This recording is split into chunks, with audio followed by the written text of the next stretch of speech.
Thank you. So good evening, ladies and gentlemen, and welcome to the regular council meeting of Midland Council this Wednesday, January the 19th, 2022. This meeting is being held virtually via Zoom. It is being broadcast by Rogers on channel 53. And also you can find the recording subsequently either on Rogers or on our website YouTube channel. With that, I have quorum and I'd like to call this meeting to order and ask whether we have any declarations of conflict of interest with respect to the open meeting agenda. Thank you. Seeing none. I would like to start by just reading our traditional land acknowledgement. The town of Midland recognizes that it is located on land which is the traditional and treaty territory of the Anishinaabe people, now known as the Chippewa Tri-Council, comprised of Bosley First Nation, Rama First Nation, and the Georgina Island First Nation.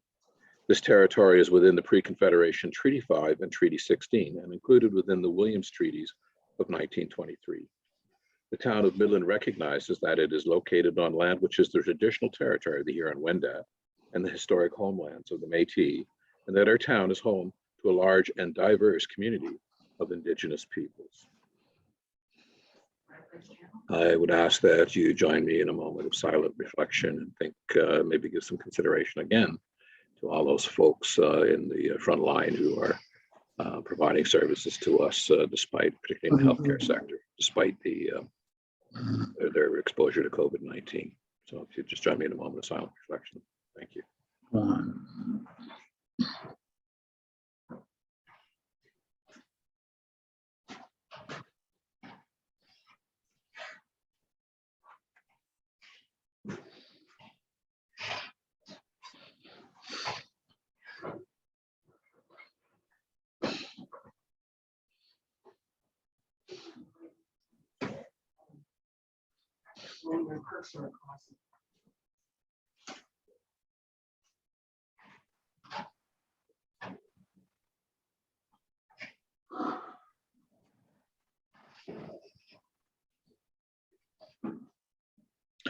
Thank you very much. I apologize for the noise you may be hearing in the background. Their cleaning staff are working outside my door to remove all the salt that's been tracked in during the day. So if you'll just bear with me.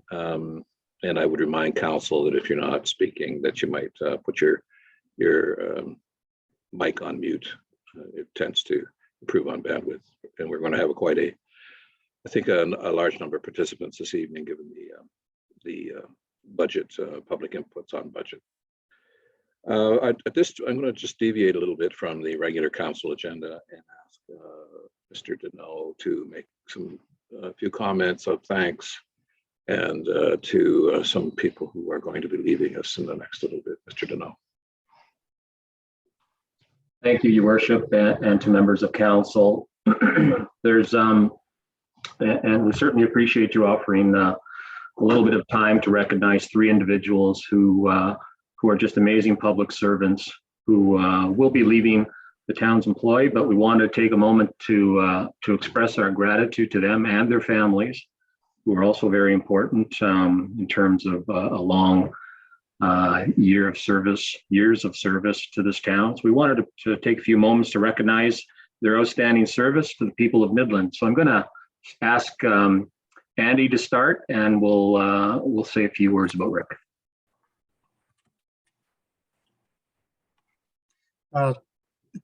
Thank you, Mr. Mayor and members of council and the public. Our first retiree that we want to talk about tonight is Rick Marion. Rick started at the corporation 30 years ago in our roads department, and then after a few years moved over to our wastewater department. And, Rick retired. His last day was Friday last week. And I think he'll be sorely missed for all his fun and laughter on site and around the lunchroom. But what was really important, and I want everyone to understand, was Rick's work ethic and how, if there was a problem of a broken water main, a sewer main, Rick was in the hole. and he'd be in there trying to fix it, get services up and running as quickly as we could, and did an excellent job. And Rick's ability as he prepared for retirement and mentoring some new hires has been wonderful. And I just really want to say thank you to Rick and his family. We'll miss you.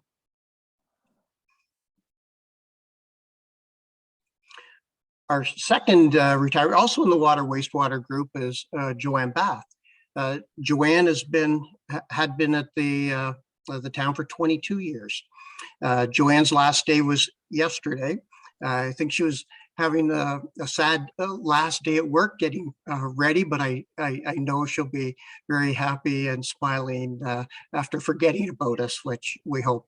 Joanne was the one who would take 99% of the phone calls for the general public coming in to water, wastewater. So many residents have talked to her over the years as they've been having water and wastewater problems.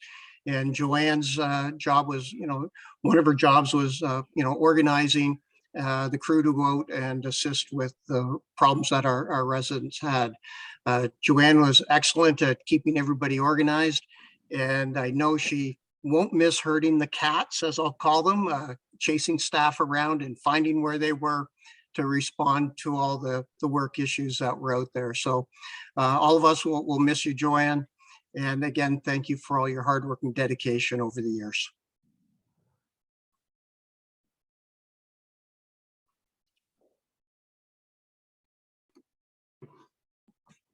Thank you, Addie. We'll call upon, with your indulgence, your worship, Adam Farr will speak to Terry's retirement. First off, I'd say what an incredible honor it is for me, someone that's relatively new to the corporation, to say some words to celebrate Terry Paquette's forthcoming retirement. Terry will be leaving us in early May. And Terry's been with the town for 30 years. He has overseen the issuance of, and he's given us this number, 10,687 permits in the town of Midland alone. Terry's been instrumental in the shared services agreement with Penetanguishene, but when you look around town, or when Terry does, he must have an incredible amount of pride because he's overseen an incredible building period in the community, overseeing the construction of the hospital, the high school, NSSRC, the library expansion, the new operations center, and the list goes on. Personally, it's a pleasure working with Terry. He's a born leader, respected by his team, and he's famous in the office for his dad jokes, and he takes great pride in being able to ring off a litany of these things. But we have a little more time left with Terry before he leaves, and we'll all value that. But we do really wish him all the best. His experience, his enthusiasm, and his leadership have been an incredible asset to this community. So thank you, Terry.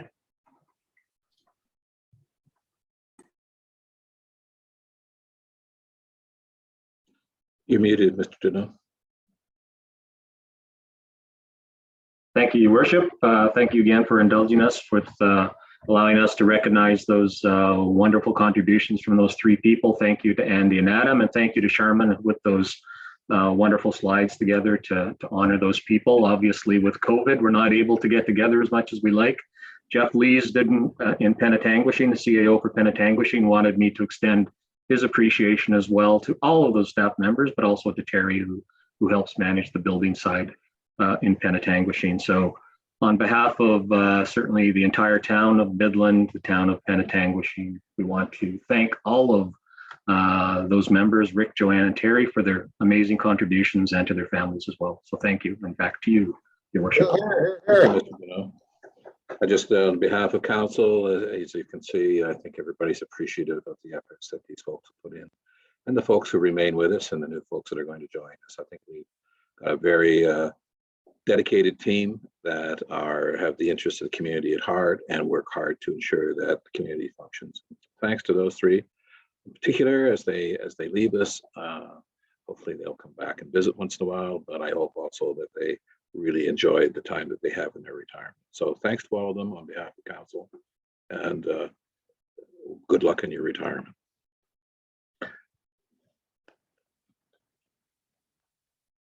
We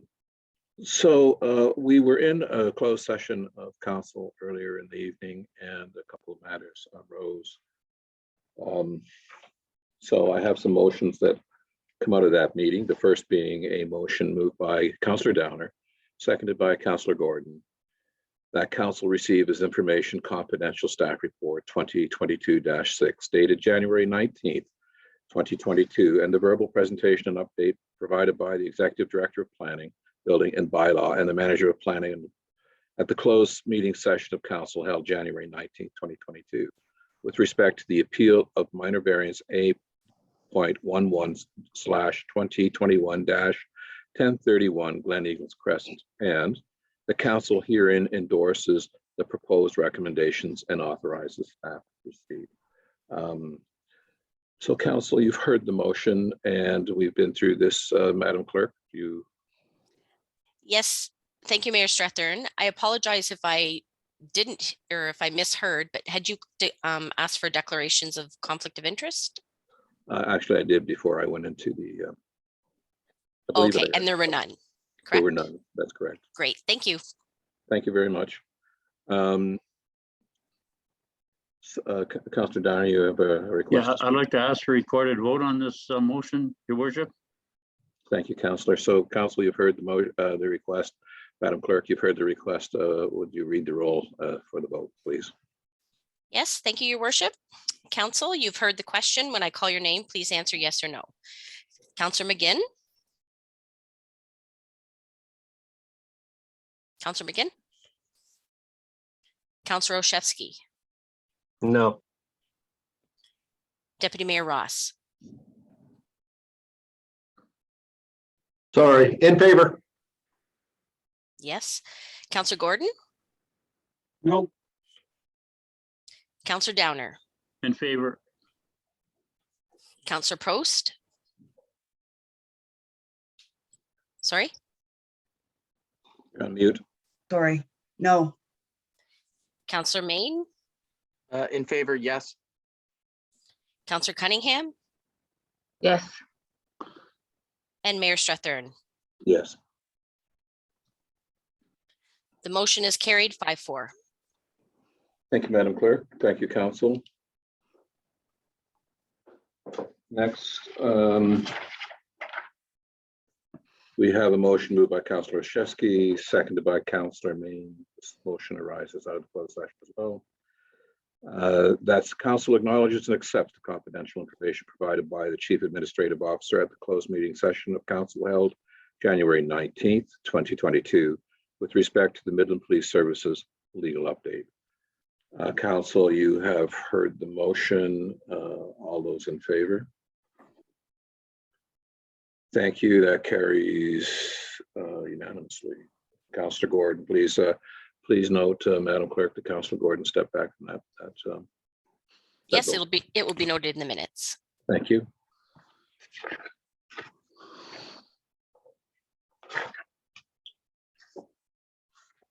So we now have a motion moved by Councillor Cunningham, seconded by Councillor Olszewski, that the contents of the regular council agenda for January 19th, 2022 be approved. As amended, addition of item 20.2, motion for which notice was given regarding request to AMO for a plan of action to address joint and several liability. That will be coming forward later in the evening. So council, you've heard the motion. Comments or questions with respect to the agenda? Seeing none, then all in favor? Thank you. That too carries unanimously. We then come to the consent agenda, and it's moved by Councillor Main, seconded by Councillor Downer, that the items and related recommendations contained within the January 19th, 2022 consent agenda as consent items having been considered by council be adopted. Council, comments or questions on any of these? Councillor Main. Thank you. Just two questions for staff regarding the consent agenda items. Question one was for Ms. Edgar on the implementation of the procedural bylaw. After it's adopted tonight, does the procedural bylaw just simply go into effect, or is there a period in which it will be phased in? And the second question is, I'd just really like for Mr. Campbell to speak to the drainage petition. Some of us might have been reached out to. I certainly was reached out by the petitioner regarding the drainage.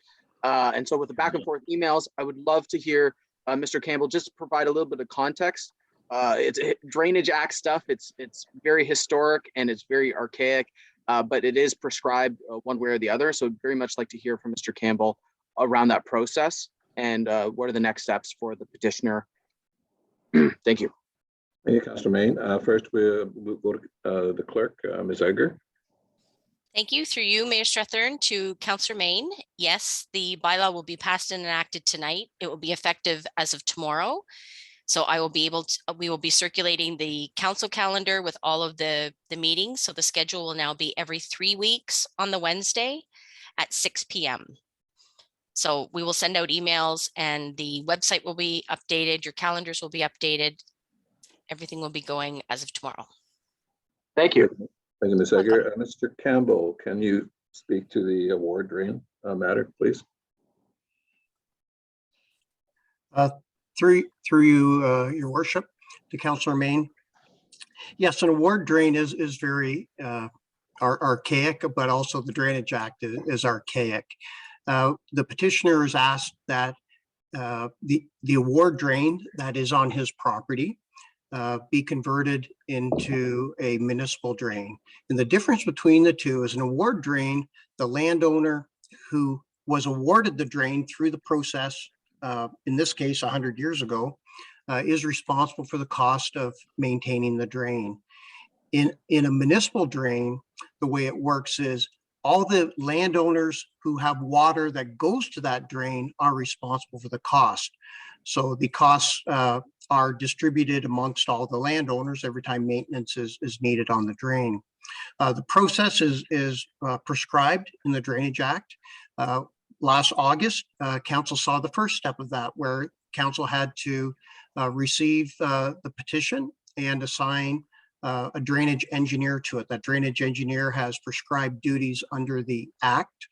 And one of the first things for the drainage engineer to do is to review the petition application and determine if it's valid. In this case, the drainage engineer said there was insufficient description of the drainage area in this, so it failed. But as noted in the report, there are also other conditions for a valid petition, as in section 4.1 of the Act. I think it's 4.1, and such things as a petition should have petitioners from 60% of the drainage area, either in landowners or an area. And in this petition that has failed today, from the engineer's opinion, there's only one applicant representing a small portion of the drainage area. And so the recommendation is that council accept the drainage engineer recommendation. Also, under the Act, the drainage engineer has to define who pays for all the work that was done to date. And as the report states, that is outlined in the report, that the petitioner will have to pay. And if the petitioner doesn't pay, it goes on to his property taxes. The petitioner, though, may submit within 60 days a revised petition, and then council has to go through the process again. Costs will increase to retain the engineer again, evaluate the petition. And if it is valid, then council has to direct the engineer to do a study. And that means, surveying the entire drainage area, determining what the watershed is, what the permeability is on different pieces of property, to determine if all the merits of a municipal drain, and then decide is a municipal drain appropriate or not. And that's a process. If the petitioner continues through, that is still there. It's prescribed under the Act. But at this point, the engineers, we're following the process and has said, sorry, the petition is invalid. Here are the costs. And from OMAFRA's perspective, this issue was done and over with unless petitioner brings it forward again within 60 days. Thank you, Mr. Campbell. Does Councillor Main follow on? Oh, yeah, just so, so is that information then passed on to the petitioner, just so they know what the next steps are? Obviously, they were disappointed that they wasn't given in their favor. And I think that they would like to maybe have this re-reviewed, but so it looks like there's a process next 60 days, collaborate with their adjacent property owners. And there is a step for them to take, and they are aware of this process? Mr. Campbell? Certainly, the petitioner was informed of the process at the site meeting, which happened in November. The date was November 16th.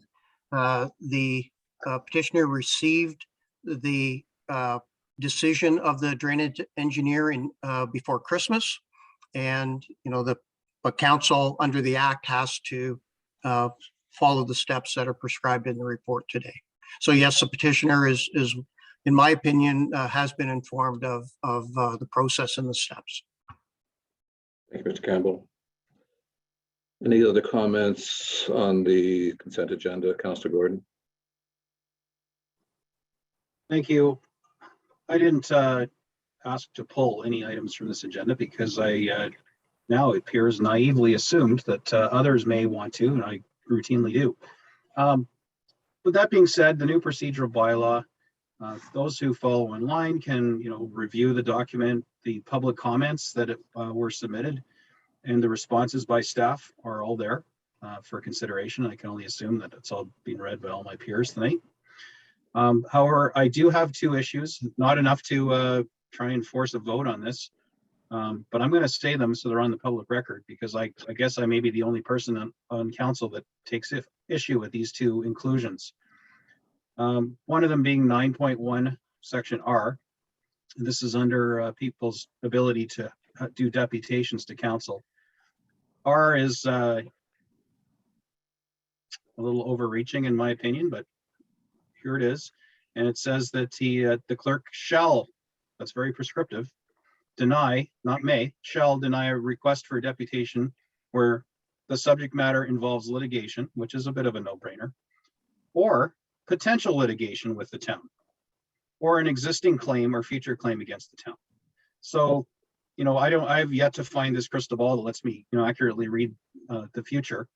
But what we're bestowing upon our clerk, just for everybody to know, enacted as of tomorrow, is the power to peer into the future and decide that a matter may potentially involve litigation, therefore it will be summarily denied, because it says shall, not may. So in my mind, this is a very slippery slope, and it's way easier to resolve problems through mediation before they become a legal issue. And what this does is effectively absolves ourselves of any duty to attempt to mediate before anyone even considers or chooses to pursue legal remedies, which I may remind everyone is always available to anybody at any time for anything they want. If they want to fund it, you can sue. It's far too vague, and any issue has the potential for litigation. So this means it's very much up to staff, in this case our clerk, who I have no doubt makes a sound decision, but nonetheless she's human, to make a predetermination and deny a deputation based on what could be an entirely false assertion or belief that it could potentially lead to litigation. So I guess I'm alone in the concerns on that. So that's about to happen, ladies and gentlemen of Midland. And the second one is 9.17D, which I think, well, it almost feels like it's written for Councillor Gordon. I don't think there's anyone that's advanced more notice as a motion to get conversations started and have things happen in this community this term than I have. That could very well end now. So let's look at 9.17D that states the clerk may, this one's a little softer, in consultation with the mayor and CAO, who I routinely butt heads with, refused the inclusion of a notice of motion if it's deemed inappropriate or otherwise a matter that falls within the authority of the CAO, who is an employee of council, or with which circumvents an existing administrative process or procedure. So again, another slippery slope. There's no definition on that very subjective term deemed inappropriate. It could be very easily misapplied depending on the politics and who likes who and who wants to hear what at the council meetings. SITSA has a very chilling and stifling effect, and I think it was designed that way. I recall when this was being pitched to us by our former council, Ms. Lococo, and I did have those conversations. But nonetheless, here it is, codified, about to be passed, and unless someone else chirps up right now, I'm the only person on council that seems to see this as an affront to democracy and has no business being in there, or at least to be loosened up in the prescriptiveness of the language. So that's all I really have to say on it. I don't really need staff input because it hasn't been pulled. This is just going to go through, with everything else. But I've said what I have to say, and it is what it is. Thank you, Councillor. Comments or questions? Councillor Prost. I have to apologize. I guess going through the budget and just being preoccupied with that, I missed this because I did consider it, bringing it up or having it pulled. I think these are things that we should talk about. I don't know if we can pull them tonight or so they're just going to go through.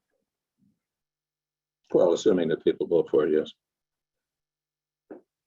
So we don't vote for it, then they can be discussed later. You could. It's Madam Clerk. Do you have a comment on that?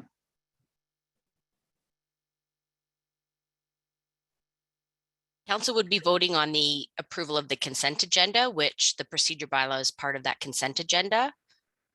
I'm not 100% sure because it hasn't been pulled, it will be approved under the consent agenda. Perhaps either the CAO or Mr. Campbell could help me out on this matter. Mr. Campbell. As Madam Clerk said, right now it's a consent agenda item. If council wishes to have a debate on a report on anything in the consent agenda, they need to have it withdrawn from the consent agenda and into general committee for discussion, and then it would be considered at that time. Thank you, Mr. Campbell. Councillor Shevsky. Thank you, Your Worship. But it's interesting to me to find that this is a surprise topic tonight, because could somebody please, for the public's benefit, describe the process that this item has gone through? We had a draft. We had a draft motion. We were asked for council input. We had a deadline for when we could give input. We had a meeting about it. I think we've spent ample time on this, and I'm happy to see it pass tonight. But could somebody, for the public benefit, talk about just inform the public how long we've actually been talking about this item? Clerk, I believe you are vested in this and have a good grasp of the process and timelines. Yes, thank you, Mayor Strathern. Through you to Councillor Olszewski. The initial draft of the procedure bylaw was presented to council at the November 17th council meeting. So everybody had the document. It was posted on the website. The public had access to it as well. Then we did have a public meeting December 8th, and we had 2 people provide comments, which we had, there were some comments that were made that were valid comments, and we did make the changes from that. We used the December 8th copy of the draft bylaw, and it's attached to the staff report tonight, so you can see where the comments were made. And there were some valid comments, and we did make some changes in the bylaw. So the track changes were attached to our staff report, and that resulted in this new procedure bylaw that will be hopefully passed and enacted tonight. So there has been quite a bit of time, and it's been on the website. We've put notices in the paper, and council did have, when we circulated the document November 17th, we asked that council provide comments by December 17th, and the clerk's office didn't receive any comments other than the 2 people that spoke at the public meeting. Thank you, Madam Clerk. Thanks. Seeing no further comments, I will call the question on the consent agenda. All those in favor of the consent agenda? And those against? Thank you. It carries. And with that, for the public, the consent agenda provides, the procedure bylaw, which is part of the consent, or the report on the procedure bylaw, which is part of the consent agenda. Meetings will now be every 3 weeks, as I believe her clerk indicated earlier. And the procedural bylaw will come into effect as of tomorrow, when council passes that particular bylaw tonight. So with that, I will I have another motion and to move into committee of the whole, which is moved by Councillor Prost and seconded by Councillor Gordon. The council resolve into committee of the whole. All those in favor? Thank you. That carries. And with that, over to you, Deputy Mayor. Thank you, Worship. Good evening, everybody, and Happy New Year to everybody out there. Hard to believe we're already at the 19th of January, another month flying by. Hopefully we'll hear some good news from our premier this week. Okay, first up, we have our public meeting, and it's to do with our 2022 budget. So I would like to call the public meeting in order. This public meeting is being held to receive input from the public on the town's 2022 budget. This public meeting is being held in accordance with Section 16 of the town's Notice Bylaw 2009-20 and Procedure Bylaw 2018-62 as amended. The purpose of this meeting is to hear from residents and for council to only seek clarity on their comments. As per Section 10.2C of the town's Procedure Bylaw 2018-62, council members shall not enter into debate or discussion on the matters during the public meeting. Council will not be making any decisions or taking a position tonight. This is the public's opportunity to speak, and council encourages you to do so. All comments will be received for information by staff and considered during the budget deliberations. Those deliberations are taking place next week from January 26th to 28th, and they'll be recorded online, live feed, and the public were more than able to watch those deliberations. I would now like to ask the clerk to confirm notification of the meeting regarding the town's 2000 budget. Madam Clerk. Thank you, Deputy Mayor Ross. Notice of the public meeting was posted on the town's website, social media accounts, and was included in the town pages of the Midland Mirror on January 13th. Accordingly, all notice requirements of the town's Notice Bylaw 2009-20 and Procedure Bylaw 2018-62 as amended have been met. Thank you very much, Madam Clerk. I will now open this meeting to comments from the public. I understand that we have several members of the public who have registered to speak tonight. I will call your name, at which time you will be unmuted and turn your camera on. You have submitted written comments. There is no need to repeat the comments in the form, as staff will be presenting those comments to council during the budget deliberations. A previous speaker has highlighted your concerns. In appreciation of time and given the number of registrations, we would ask that who would like to speak tonight, we would appreciate that the comments you provide are all new. Please keep in mind that you have a time limit of 5 minutes. And when you are asked, please state your name and address for the record. So we have 12 people on the list. And if you would like to get yourself on to come and comment, the number you need to call are 1-647-374-4685. And if you're on our webinar, the ID is 839-7002-7790. And that is also being displayed on Rogers. So first up, I will remind you that you have 5 minutes. Would be Aaron Cussick. Aaron, you available this evening? Welcome to Town Council. I'll remind you that you have 5 minutes, and if you could state your name and address for the record, that'd be wonderful. Thank you very much. And thank you for coming this evening. Good evening. Thank you for having me. My name is Aaron Cusick. I live at 1046 Whitney Crescent in Midland.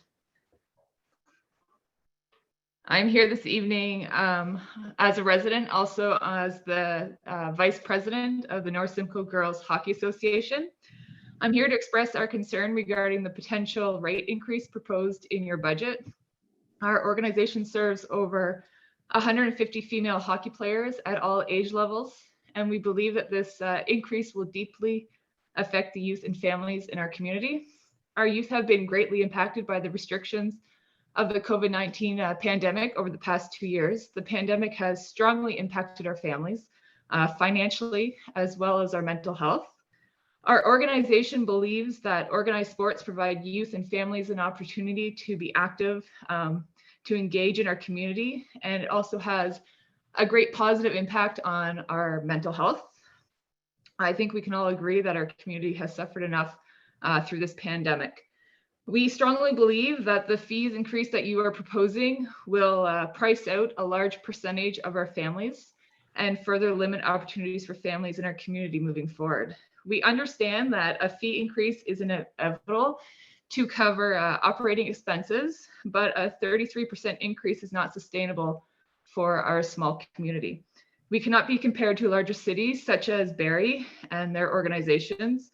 Our current registration fee is already between $750 for our local league, and we're up to $1,150 for our rep league. A 33% increase will drive our fees up on average about $275. Most of our registration fees goes only towards ice rental. We do not turn a profit from year to year. Any extra fees that we have to cover come from fundraising, such as uniforms or timekeepers and referees. So we do not turn a profit out of our registration fee. We believe that we will begin to lose our members and families will go elsewhere to play hockey. As girls are not required to play for their local organization, they will shop around for lower registration fees, and slowly we will begin to lose our association due to these higher rates. The past 2 years, the pandemic has had a great toll on our membership. We are down this year because of the pandemic. We're not sure if we will get our membership back, whether the pandemic restrictions change or not in terms of vaccination, but these higher rates for sure will not help our membership numbers. So we strongly urge you to reconsider your proposed fee increase. The North Simcoe Sports and Recreation Center should be the center of our community and welcome all community members to enjoy and engage in sport and recreation equally. With the proposed fees, it will only serve a small portion of the community. I thank you for listening to our concerns this evening, and we hope and urge you to please reconsider your fees and to put the health and well-being of our youth and families of our community first during these difficult times. Thank you. Thank you very much. Great job. Any questions or clarification? I have Councillor Main, then I'll go to Councillor Gordon. Councillor Main. Thank you very much. This was a general question for anyone who's participating, but you're the first one up, so I'll ask it to you. You were mentioning that you have limited war chest, if you will, and you have a little bit of fundraising. Is there other sources of revenue you can tap into, say Trillium funds, wealthy benefactors, patrons? I know it sounds really corny, but that's question number one. Is there a potential revenue so that we can build up the funds of our community groups? And the second question is, obviously the 33%, there's a whole list of people that are very much opposed to that, and I look forward to hearing their comments and concerns coming up. Has anyone had discussion about what would be appropriate phase-in of a rate increase? So a certain percentage over several years. I guess the question for you is, what would be a reasonable rate for this year that the groups could potentially absorb? Thank you. To answer your first question, in terms of fundraising, we do have sponsorships that sponsors different teams based on our different levels of hockey. So we do seek fundraising or sponsorship from local businesses. So our local businesses have been very supportive of our teams. But again, we can only tap into so many resources before those resources run out. We are in a pandemic, so a lot of those resources are not there in the past 2 years to help support us. In terms of a rate increase, it hasn't been brought forward yet to our association, so I can't speak exactly what that rate increase would be. But like everything, we do expect slight rate increases with the cost of living and the cost of everything going up. But we do believe that a 33% increase is ridiculous. Like, we cannot sustain our organization. We have dropped in membership already due to the pandemic and the vaccination protocols. These children are leaving hockey. I'm not sure if they will come back. And I think we're doing a disservice for our own community. We're not building a community of youth. We're not supporting our youth with these rates. So to answer your question, I'm not quite sure what kind of phase in would be for a rate increase, but I don't think the 33% is a good place to start. Thank you. Councilor Gordon? Thanks for being first tonight, Aaron. Thank you. I'm going to just throw this out there for, I guess, everybody else who's lined up. I personally, and this is just my opinion, I'd like to hear from all of you. So if someone else said what you wanted to say, I don't want you just to hang up and go, well, it was already said. I want to hear from each and every one of you. I don't care if it's the same sentiment. I read the more or less form emails that came in, and I understand the sentiment. And I also had a lot of personal calls and communications that were outside of those form emails. So I do encourage everyone to participate, and please don't feel that someone else said what you said, so you're shushed. That's just my opinion. No one's going to boot you off, okay? So the second thing, Aaron, is I think the rationale that's behind this, I don't know because we haven't had our budget meetings yet, that's next week, is likely, we're trying to find levers to make money in the town. Doing it overnight in one budget obviously is kind of shocking, but what I think the potential likely lies in some type of non-resident fee. That's not proposed for some bizarre reason. I don't know why that wasn't proposed, but there are a lot of municipalities that would charge a non-resident fee for the 50% or so users of a sport like hockey, and they would pay that directly to the municipality, and then the fees for the ice time would be normal increases every year. Would it's not being proposed. It's something I may bring up at our budget discussion, but if the ice fees were brought up a normal increase every year, cost of living, and a non-resident fee was introduced to all levels of our sport, not a punitive one meant to make people not want to come to our community, but something that helps keep ourselves fiscally responsible and sustainable. Would something like that float with your organization if there was a non-resident fee introduced that potentially could be subsidized by the municipalities who don't offer these services? Like that's very common if you look at places like Owen Sound. Would something like that, has that ever been talked about, or have you experienced that in your organization?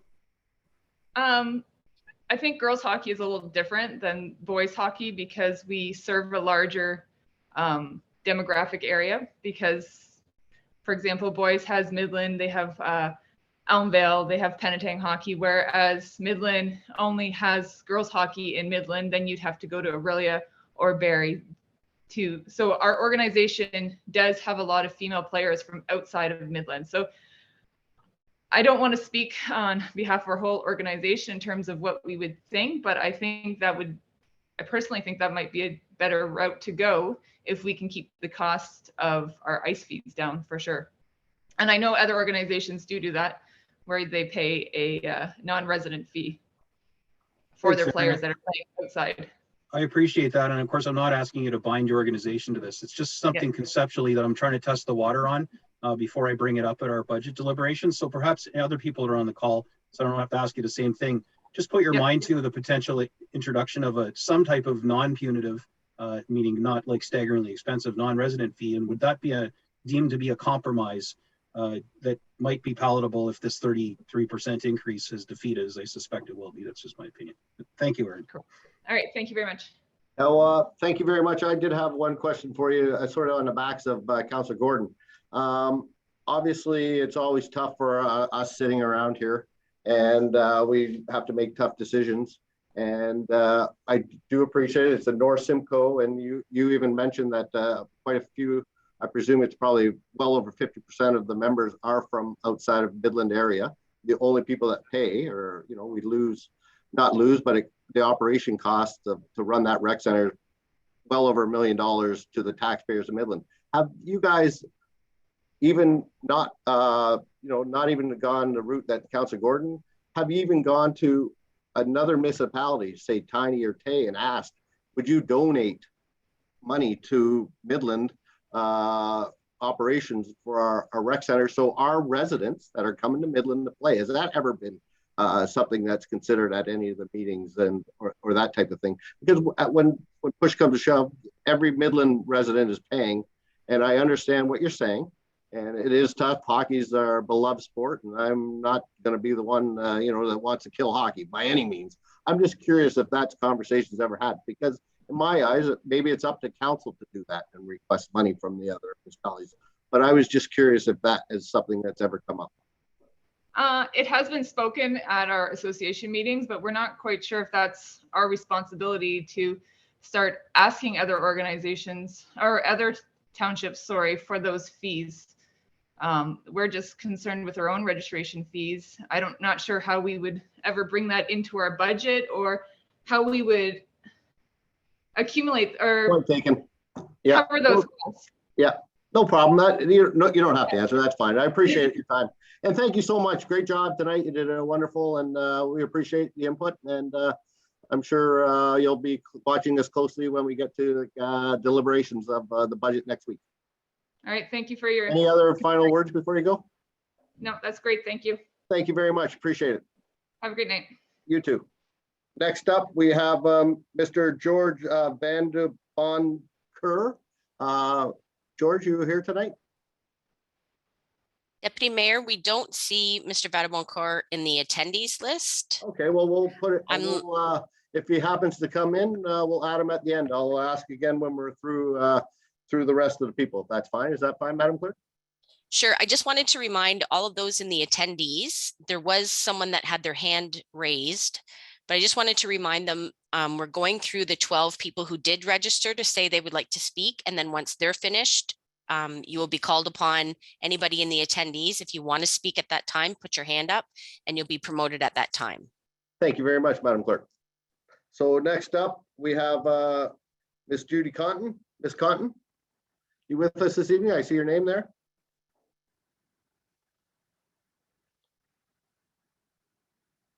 Miss Conton with us?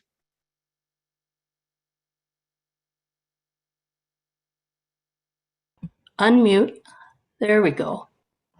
Hi, Miss Conton. How are you today? Sorry about that. I'm good, no thanks. problem. How are you doing? The line of the pandemic is you're on mute. You're on mute.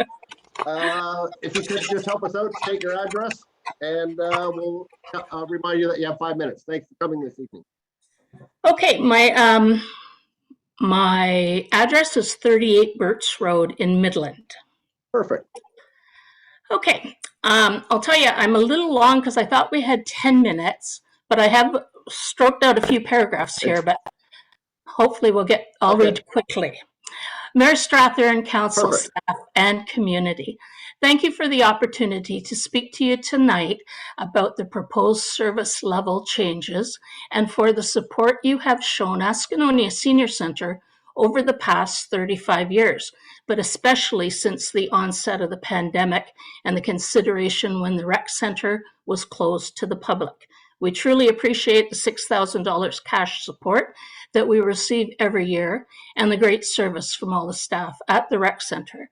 At Askinonia, we recognize that the pandemic has been difficult for you, as it has been for us, but that the town has made remarkable achievements during the past 2 years, and our members and your residents appreciate these efforts. Now you are understandably looking for ways to make the town more sustainable, but we ask that you not consider raising user rates in line with the City of Barrie for the organizations that deliver recreational and social programs on your behalf to community members. Not only do these programs provide valuable health benefits to our youth, adults, and seniors, but they often inject money into the local economy. Askinonia has offered limited programs inside the rec centre for a total of 5 weeks since everything shut down in March of 2020. During these 5 weeks, we used 113 hours of gym time for a total of $1,670. At the new rate, which has more than doubled, that would cost over $3,400 for 5 weeks. In order to social distance during fitness and line dance classes, we've needed to move out of the area that is covered by our lease upstairs into the community hall. And in the 5 weeks, we've spent $900 for this room. And at the new rate, it would cost $1,400. Even without any rent increases, we are in hardship since we haven't had any fundraising or membership fees for the most part of 2 years.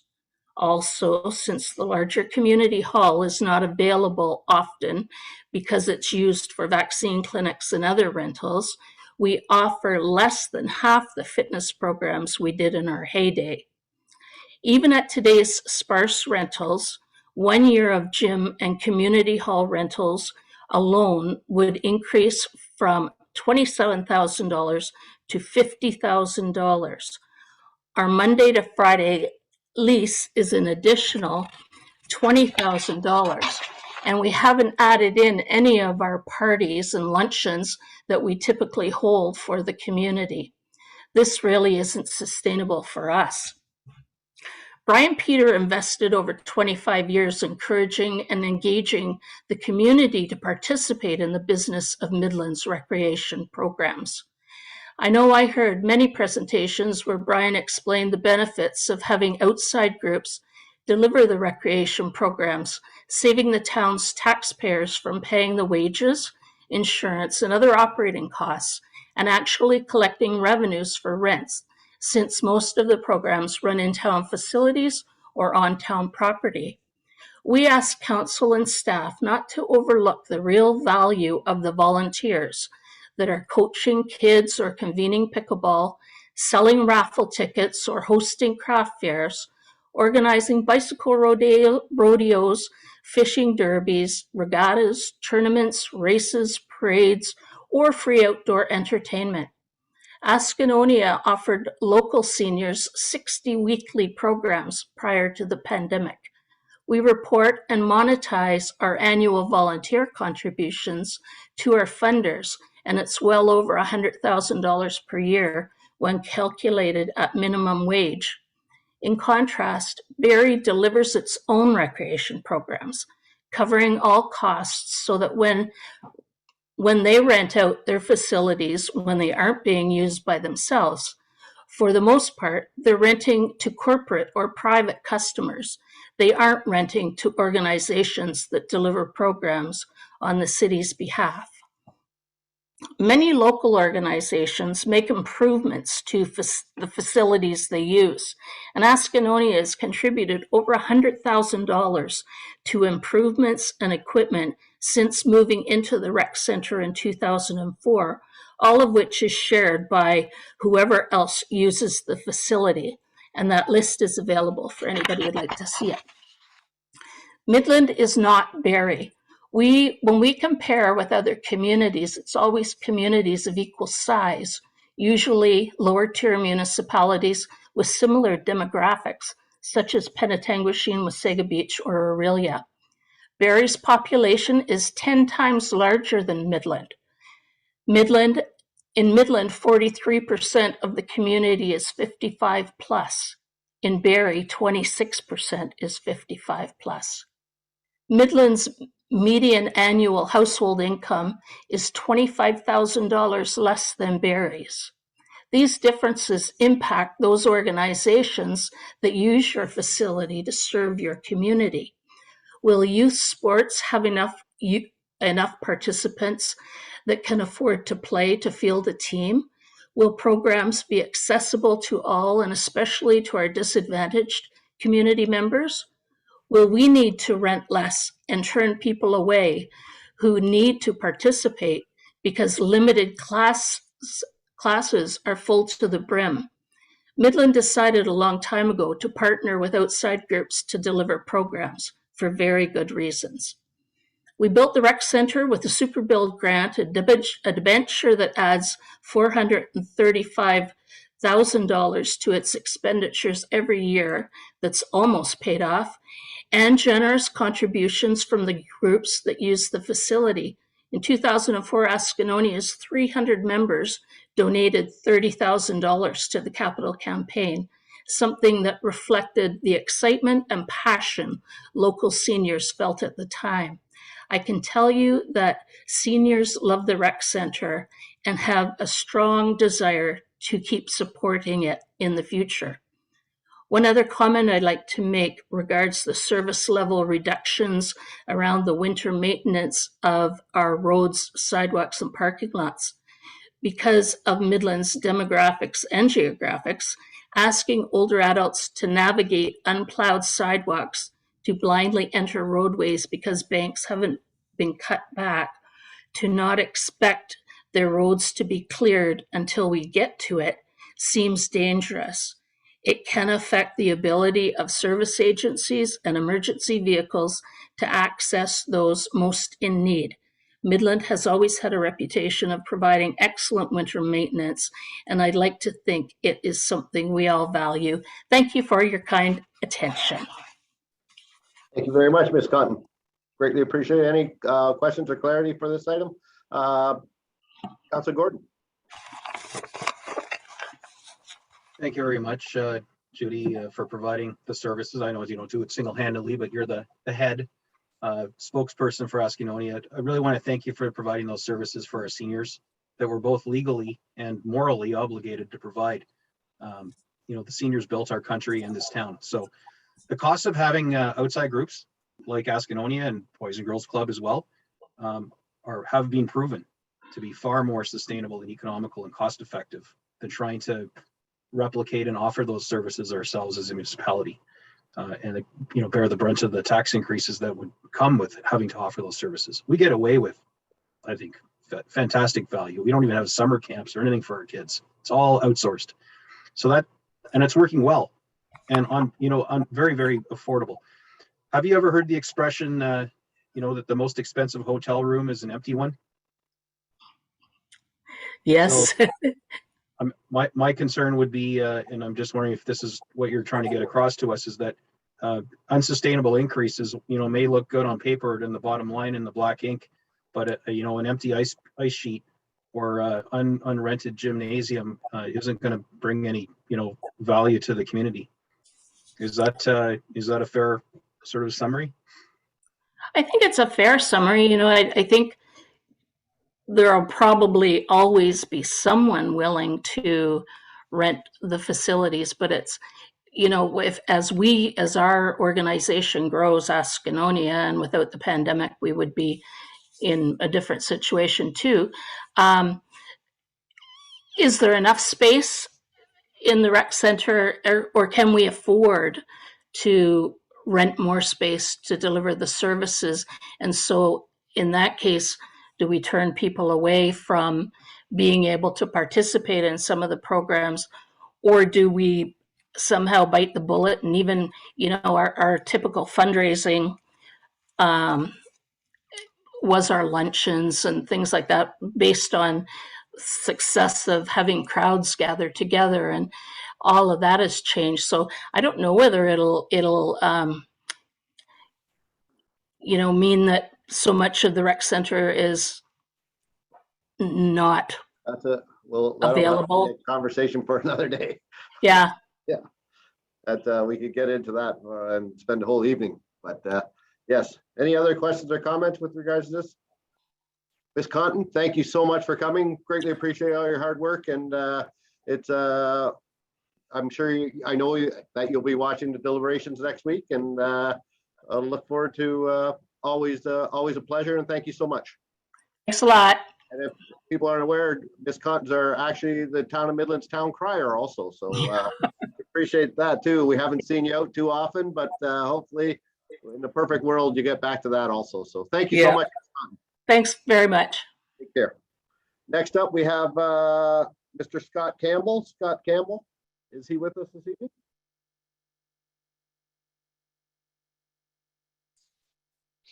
He is with us. I'm trying to promote him over. Perfect. Thank you very much.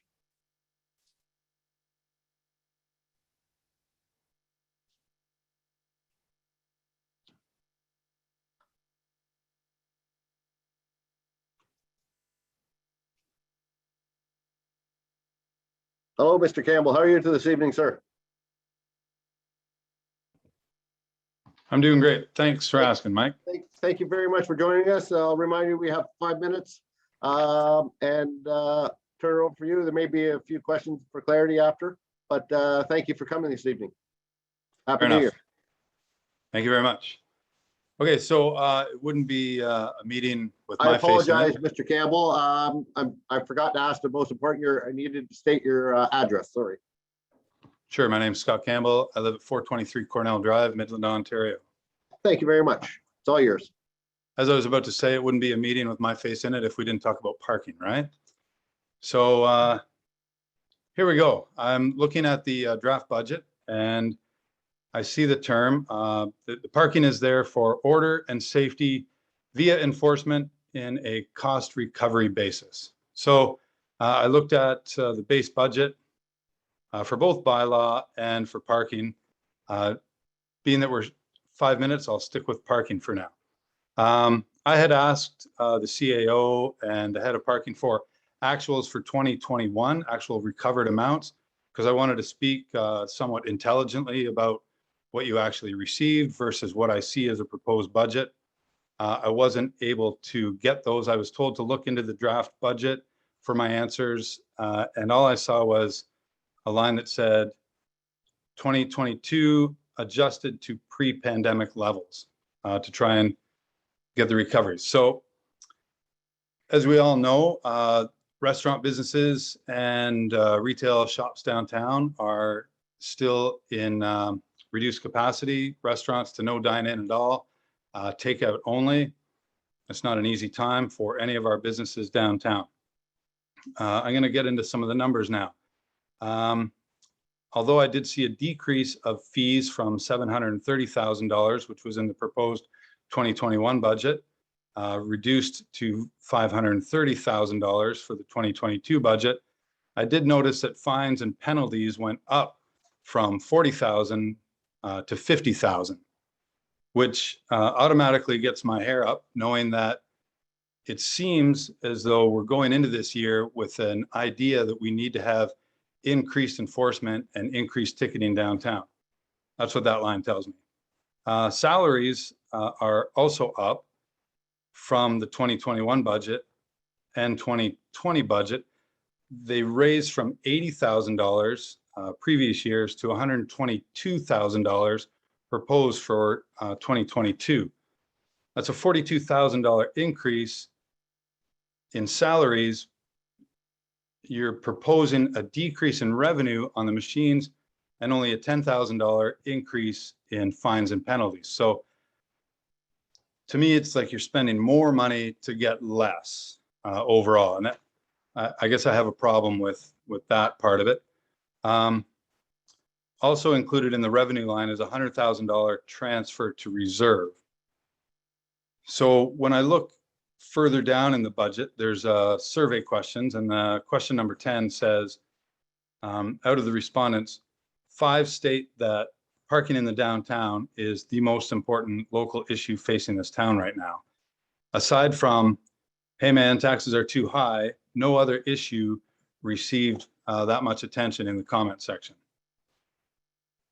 Now, you know, I've been at this for a while with the town. We know that parking is, and I've already heard it mentioned once today, it's one lever that the town can pull to generate revenue. I get that parking costs a lot to put in these meters, but from what I'm seeing right now, the town has an eye on spending more to make less this year. What my concern there is that you're setting unrealistic expectations. I mean, aside from me complaining and moaning about the town trying to get too much money out of parking and causing potentially another media whirlwind of upset people shaking their fists saying, I'll never go downtown again. I'd like to suggest that what you are doing by setting these unrealistic expectations is you're putting this unrealistic expectation on enforcement, and you're going to do about 3 different things here. You're going to cause pressure on the department to meet the unrealistic goal. You're creating a false sense of security in working hard to keep 21 or the 2022 tax increase as low as you possibly can, assuming that those expectations aren't realized, and you're creating an inevitable shortfall on the 2022 actual numbers. It's like me running a coffee shop saying, I'm going to make $20,000 this year by selling paint. I mean, it's an unrealistic expectation that Grounded is going to magically make this enormous amount of money to help offset me wanting to pay my employees more money or to buy some new equipment that I know that I might need or I might want as a coffee shop, but I'm not in the business of selling $20,000 of paint. I don't think that you should be in the business of increasing your fines and revenues to $50,000.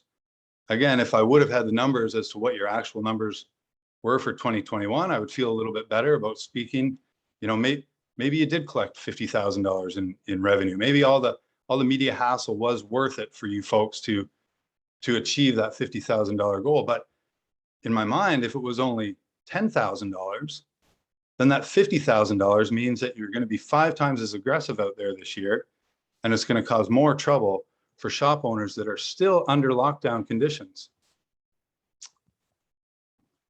So that's what I'm getting at. It's an unrealistic expectation leading towards an unrealistic and unrealized goal. Thank you very much, Mr. Campbell. Councilor Gordon, you have a question or clarification? Yeah, thanks. Thanks, Scott. I know you and I have spoken offline about a lot of these issues that we're faced with this 6.2% increase on our budget. What do you propose as a solution? I see you definitely identifying and calling out some glaring concerns. I have no idea, by the way, what our revenues were from installing the parking, such that it was. I think it started late, and there was the problems with it. I don't know what those revenues look like for this year. I don't know when council gets those. I would expect to see those at our budget deliberations before we make decisions about ramping things up. But what do you offer as if you were one of us, if you were the 10th councillor tonight, what suggestion would you make to us as we enter into discussions about parking and enforcement and the inevitable costs that come with this, and the fact that this system is supposed to lower our enforcement costs because it's like a little app you scan license plates with, and it beeps and turns green if you're in the money, or red if you haven't paid. Mr. Campbell, care to comment? I know you're just here to provide your concerns. You don't have to get engaged in the conversation, but if you'd like, I'll allow. Well, I mean, the top line when it mentions parking, it states that it's on a cost recovery basis. So immediately when I see the revenues going down, fines going up, and the overall revenue that's being generated, at the bottom line, it mentions, let me just pull this one up here. So 2022, it says that after you put $105,000 transferred back to reserve, you're still left with $213,000 worth of money that you can then use to offset the increase in a budget. But to me, that's not necessarily my definition of cost recovery. I mean, that is profit making. So if that's the case, don't tell me in your budget that the parking is cost recovery. Tell me that the parking is designed to generate revenue.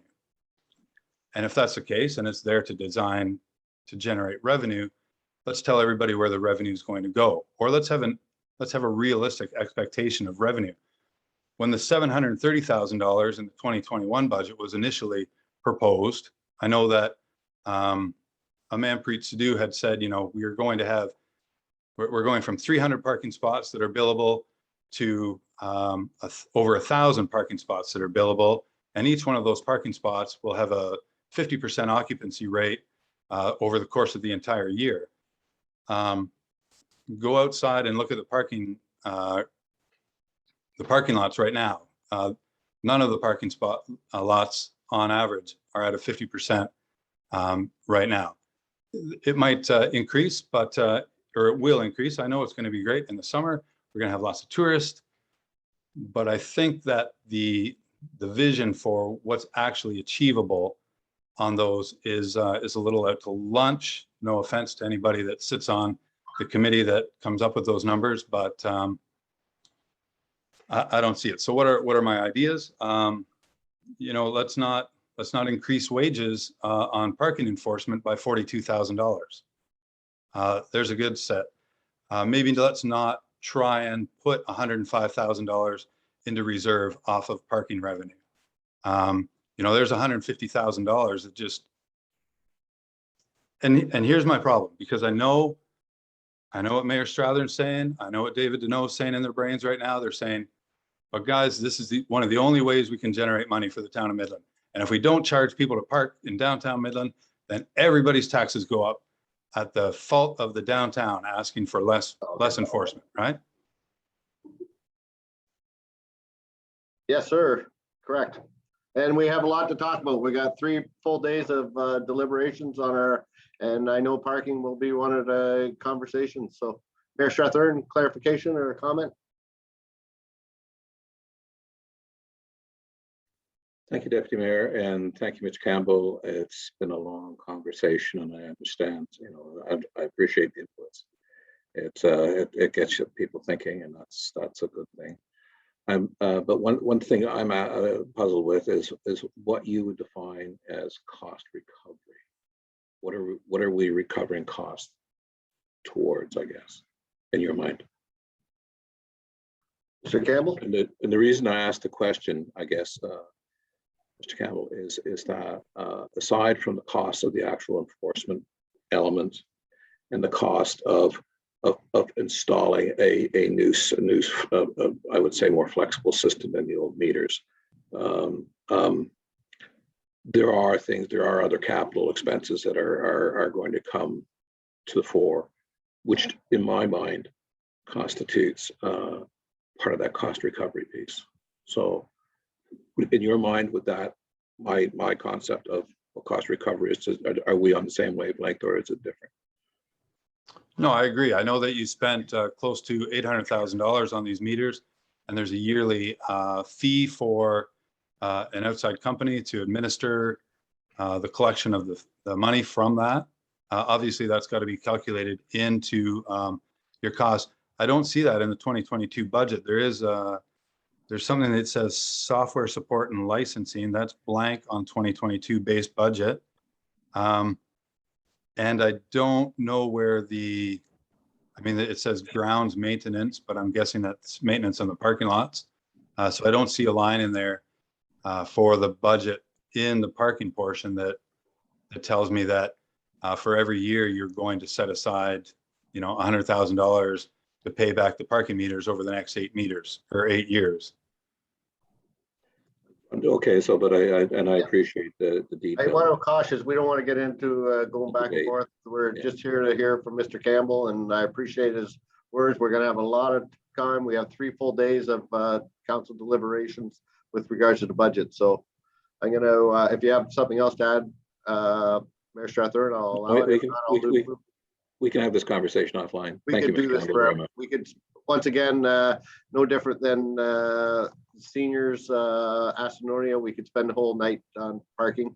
Unfortunately, we have 10 other people to get through, plus along a few other people. So Councillor Main, if you could. Yeah, just a very quick point. You mentioned about the bylaw. We haven't had our budget meetings yet, but from my understanding of it, it looks like they want to add one staff bylaw for just general parking is included a bylaw, but they're also talking about e-bikes potentially having to regulate that, and also property standards, which is a lion's share of bylaw issues that we have. So I just wanted to comment that. Thank you. Mr. Campbell, last word, and I'll thank you so much for coming this evening. Yeah, thanks. On the bylaw, I noticed that there does appear to be about a $40,000 increase in salaries and on the budget line for bylaw, which looks to be a separate sheet from parking. So combined bylaw and parking, it looks like there's about an $80,000 or $85,000 increase in wages there. So, we'll be I'd like to see, a little less towards hiring people just to come down and make shoppers miserable.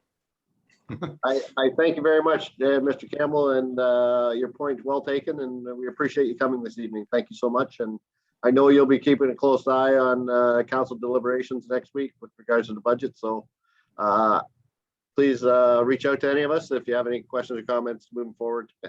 But thank you so much, and thank you to BIA and the hard work down there. We know it's been really tough, but we keep our fingers crossed that we can get back to some type of normalcy and these businesses and support local, everyone, please. Thank you. Thank you, Mr. Campbell. All right, thanks. Next up, we have Mr. Kevin Woods. Mr. Woods?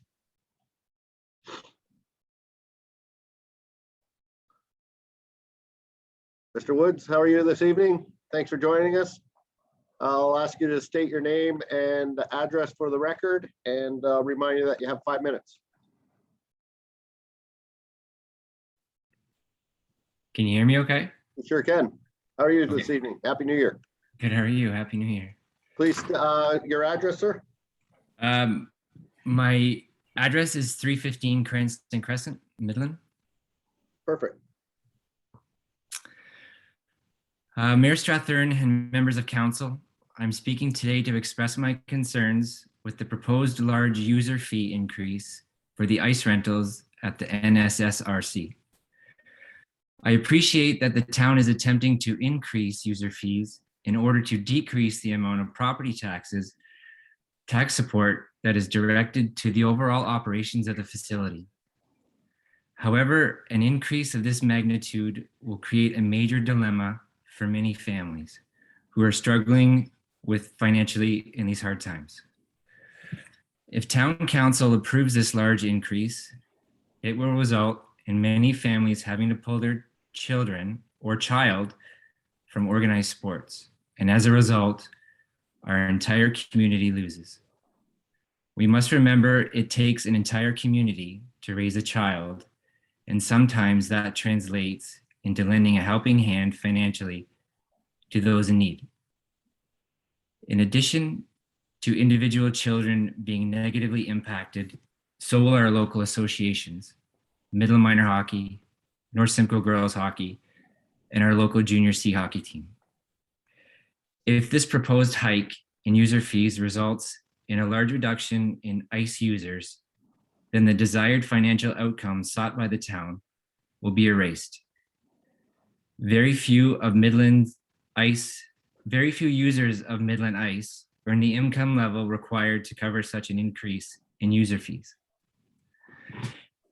I can tell you with firsthand knowledge, as my father, Danny Wood, if he was still here, that as a previous tenant of the Midland Arena and the North Simcoe Sports and Rec Center for the last 40 years, the people of this community need to have a place to go that is their own.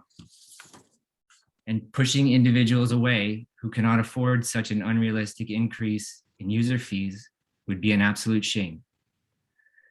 I, like so many others, ask that you please reconsider such a large user fee increase. If the fee increase is your bottom line, then please consider a lesser amount for the sake of our community, so we may help those who need a hand at this time. Thank you. Thank you very much, Mr. Woods. Great job. Any questions or comments or clarification with regards to Mr. Woods' presentation?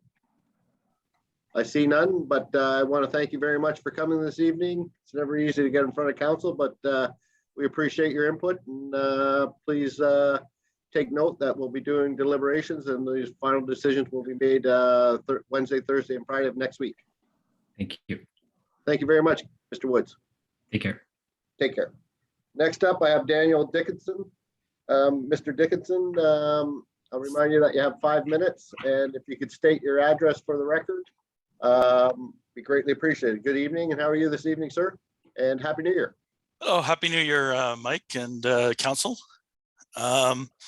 Deputy Mayor, I should say. I'm Daniel Dickinson. I'm at 353 Gloucester Street, Midland, Ontario. Before I get started, I did a written of what I was going to say tonight, so I don't want to repeat myself and, bore everyone.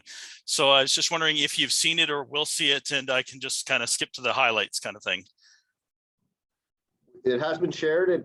We get questions that you, any public that sent, and we get an update. I did see your comments, so I'm sure the other councils have seen it. So if you want to hit on the highlights, that'd be great, but you're more than welcome to go through the whole, whatever you'd like. Yeah, as I said, you have 5 minutes, so you can use up the time, but I definitely saw it, and I don't want to speak for every other councilor, but I presume I know that they were included in the email. Okay, thank you. I'll try and skip to the highlights because I don't want to take up too much time, and I don't like speaking in front of council. I just did want to comment that I noticed that council is looking for more metrics and what's effective and what's not for the ECDNS, and I think that's good. I think we need economic development, but I think we also need to do what works and not do what doesn't. I did say in my note that I think the problem council faced with during deliberation is not going to be a glaringly obvious bad choice on part of staff. It's going to be the problem of balancing different views of what's the proper role of government in the town. I think you'll know that, but I think it's worth reminding that it's not so much that there's some horrible, awful malfeasance or incompetence or anything like that. It's just that there's choices to be made that people disagree on what's important and what's not. I think it's important to keep the town functioning. That's infrastructure, safety, ability to be economically successful in Midland, both personal and business. And that includes having a place to live, even if you're not on a super great job. The second point I think the town exists for is to make sure every Midland has the opportunity for the basic needs to be met. And where that's considered to be this responsibility of senior levels of government to make sure that those levels are in fact being met, or those needs are being met, and to direct individuals to applicable programs or services. And in that, I think that includes advocacy and filling the gaps when there's a failure somewhere in the system. And the third thing is sharing costs for things like culture and sports that many people consider important, but which are not basic needs. And I recognize this is an area of contention. There's people that, what people consider important in those kind of categories are very different.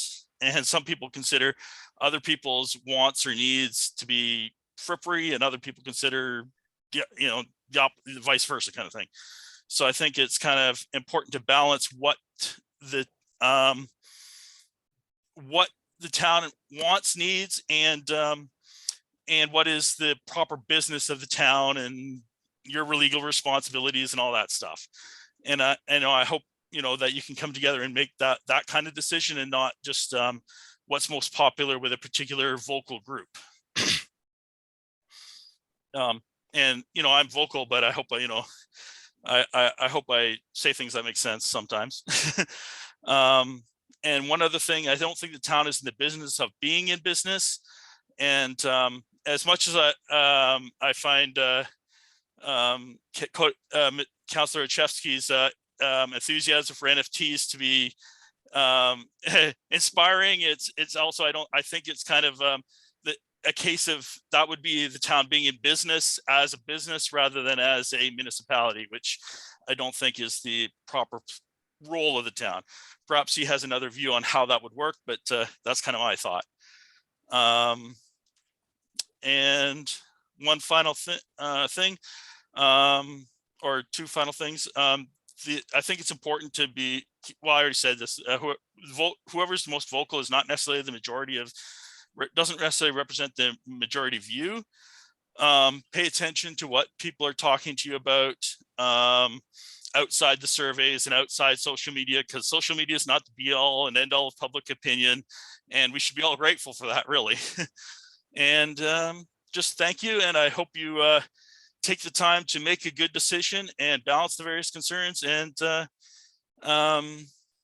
you've got my notes and you know what I think. And I wish you the best of the luck. And I'm glad I'm not the one on the council this time around. Thank you very much, Mr. Dickinson. Great job. You shouldn't feel any type of reason for not speaking in front of us. Wonderful job, and we appreciate you coming this evening. Thank you so much. Any questions or comments with regards to Councillor Gordon? Yeah, thanks for coming and talking to us, Daniel. And just, yes, I did read all of your questions and the responses staff provided you. You asked some really good questions and poignant questions. And so I applaud that. There wasn't a whole lot of input from the community with emailing budget@midland.ca. So it was refreshing to see that we do have some engagement from some folks. I know you're active in at least one of our committees, right? So anyway, I appreciate the thought you put into some of your comments and critiques around the new procedural policy, actually, that we align on those concerns. Anyway, nonetheless, it is what it is. And I appreciate you coming tonight and talking to us about budget. Please keep staying engaged with us collectively. Any other questions or clarity?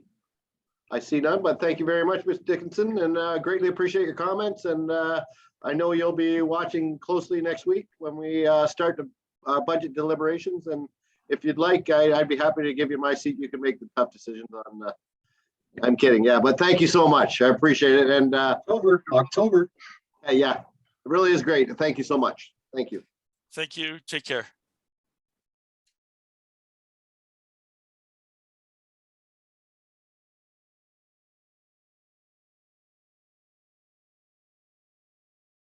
You're on mute, Deputy Mayor.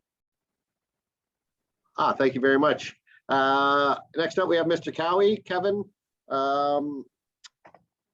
I see you're up there. I'll remind you that you have 5 minutes, and if you could state your name and address for the record. And I understand you have a presentation for us. I do. One moment, please. I'm trying to get myself. Okay. Am I here now? Yes, you are. Okay. Thank you very much. Thank you very much for coming this evening. Okay. Thank you. To you too. Kevin Cowie, 1495 Par 4 Drive. Good evening and thank you. Before I begin, I'd like to emphasize that I'm not calling out any staff here, past or present. As far as I can tell, they've delivered budgets as asked of them. My comments are intended to hopefully take a fresh perspective on how to direct the annual budgeting exercise. I'm presenting suggestions rather than simply complaining. I hope they help. Next slide, please. Yeah, and me as well. Key points. The first one is that staff should only budget for what they can control, which is their costs. They can't control tax revenues or assessments or what happens at the county or the Ministry of Education. So let's reduce the emphasis on these elements in our budget reporting. I find the communication of town budgets unclear. Focus on gross town spending should improve clarity, and I'll get into that. And a historical analysis of those costs that I've referred to will reveal just how much town spending has really increased over the past 2 decades. Next slide, please. Using a base operating budget as the reference figure for annual increases is misleading. Here, the 2021 budget summary illustrates how it has hit its target budget increase by applying one-time effects as well as very low county and education increases. In fact, the town budget increased by 4.65% even in relation to the moving target of assessments, despite the directed target of 1.5 to 2%. Next slide, please. 2022 focused more on town rates than blended rates, but still the presentation emphasizes a 3.5% increase with bolding there. But after considering other expenditures, the actual increase was 6.3%. And yet the bottom line of the summary, which is the figure that quick readers will always look for, still presents the blended figure of a rate per $100,000 of assessment in bold. That figure at 4.82% is still above the rate of inflation and is still understated by using the moving target of assessments. Next slide, please. So let's talk about these assessments. We have to take the overheated real estate market out of the equation. The National House Price Index rose 26% in 2021, as reported by CBC just this week. That will effectively obscure an additional 26% in spending when reported in terms of per $100,000 assessment. I propose to use what I've called relevant assessment for calculating the percentage increase to show how spending is tracking on an actual per capita basis in real time. Next slide, please. Exclude windfalls. Next slide. sorry, yeah, no, sorry, what you were there, back please. Yeah, exclude windfalls from the budgeting exercise. Imagine, for example, there was an agreement in place to sell Midland Bay Landing in 2022. As luck would have it, that sale would create a one-time item that would reduce taxation needs by millions of dollars. But such a windfall should never be used to balance an annual budget. Going back to the control guideline, if it isn't in the control of staff, it shouldn't be considered in budgeting. Next slide, please. The budget exercise should focus on total spending. The revenue part is easy to insert in the final calculation. Revenues are irrelevant to the efficient and effective delivery of services to Midlanders. They only determine what the final tax bill will look like. The same goes for how those revenues are collected, whether through user fees or annual taxes. It's a zero-sum game. So let's not worry about where the revenues come from. Let's worry about how much services are costing us. Next slide, please. The infographic produced for the 2021 budget never says how much is spent, so I find it not so helpful. It focuses on a town-based operating budget increase of 1.71%, not the actual 4.65% increase, and sums it up as the 2.5% increase in the blended rate per $100,000 assessment. Next slide, please. For clarity, therefore, let's talk only about town spending, not county, not education, related to our real financial positions, not unrealized home values. The rest of the slide speaks for itself. Next slide, please. We really have to rein in historical overspending. The town of Midland increased spending an average of 7.5% per year for the 3 years from 2018 to 2020. I know someone has disagreed with me on that in the past, so you can do the math yourself, from 23.9 million to 29.6 million. While annual inflation was 1.7%. 2021 added another 6.4% to bring it to 31.5 million. 2022 is ostensibly another 6.3%. This followed similar or higher increases every year on average since 2000. This can only end badly. The question for council to then consider is why? Why must costs rise so much year after year, decade after decade, without commensurate growth? Next slide, please. In summary, the budget exercise should focus on how much we're spending to deliver services to Midland and how those services can be delivered more efficiently and effectively. Unlike businesses, municipal governments are, for the most part, in the enviable position of simply deciding what the revenues will be next year. Use that luxury to focus on what you can control, your costs. Thank you. Any questions or discussion? Thank you very much. A wonderful presentation. Greatly appreciated. I'll go to Councillor May and then Councillor Gordon. Thank you very much for your analysis and your feedback on the budget. You made a comment about overspending as you look back about 15, 20 years. Would you have any commentary on the staff's analysis on the Ontario Municipal Partnership Fund and staff's basically saying that we've been underfunded by the province of about $17 million in comparison over a 10-year period? Sorry, is that it? Sorry.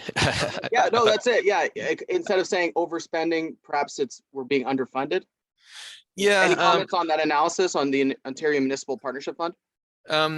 Yeah, no, I looked at that only briefly, to be honest. And in fact, I came across it pretty late in my analysis of the budget document, the 483-page budget document.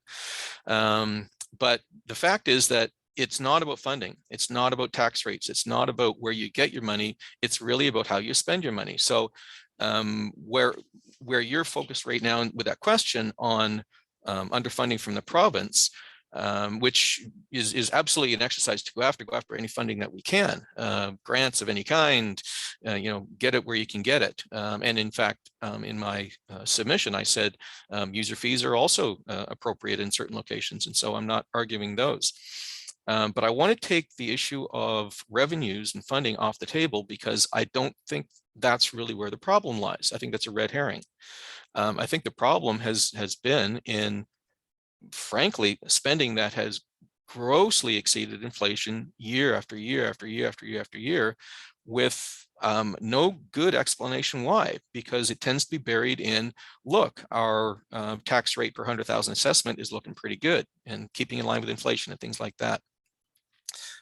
So I think, again, take the revenues as the last step of your budgeting exercise, not an integral step to try to determine what the outcome will be. Focus on costs, and then the rest, for the most part, will take care of itself.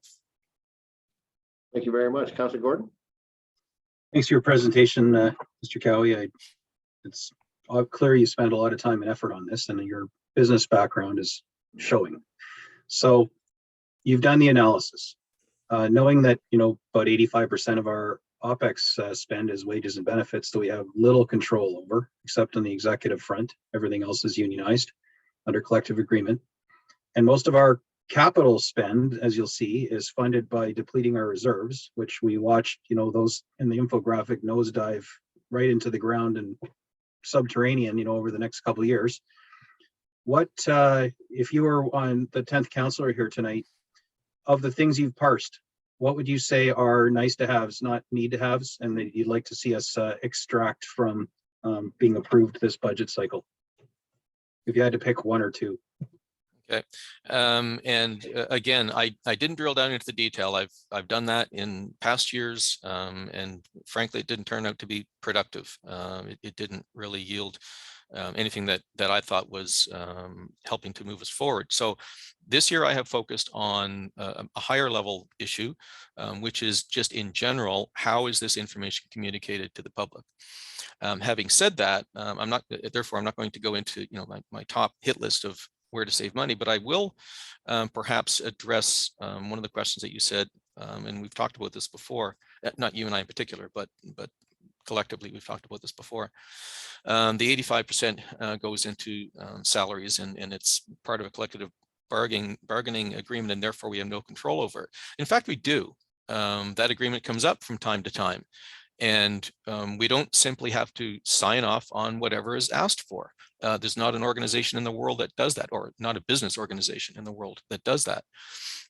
You do have a collective agreement right now, and so you could claim that your hands are tied for this year. But what was the story in, you know, every time all the collective agreements have come up in the past? The other thing is it's not just how much each person is paid, it's how many people are paid. Scott Campbell brought up earlier the notion of the bylaw enforcement going up by $43,000. That sounds like one or more new FTEs. We have to keep asking ourselves, is it necessary to keep hiring more and more and more people, as opposed to doing things more effectively and more efficiently? Thank you very much. Any other questions or comments? I see none, but I want to thank you so much for your presentation, and I appreciate you sending that document to us. And I will be sure to review it. I'm going to review it again over the weekend, and I thank you, and I know you'll be watching closely next week when we start these deliberations, but greatly appreciate it, Mr. Cowie. Thank you, Deputy Mayor. Happy New Year. Happy New Year to you. Thank you. Next up, we have Catherine Barley. Ms. Barley, I'll ask you to state your name for the record and your address, please, and thank you. Remind you that you have 5 minutes, and thank you so much for coming this evening.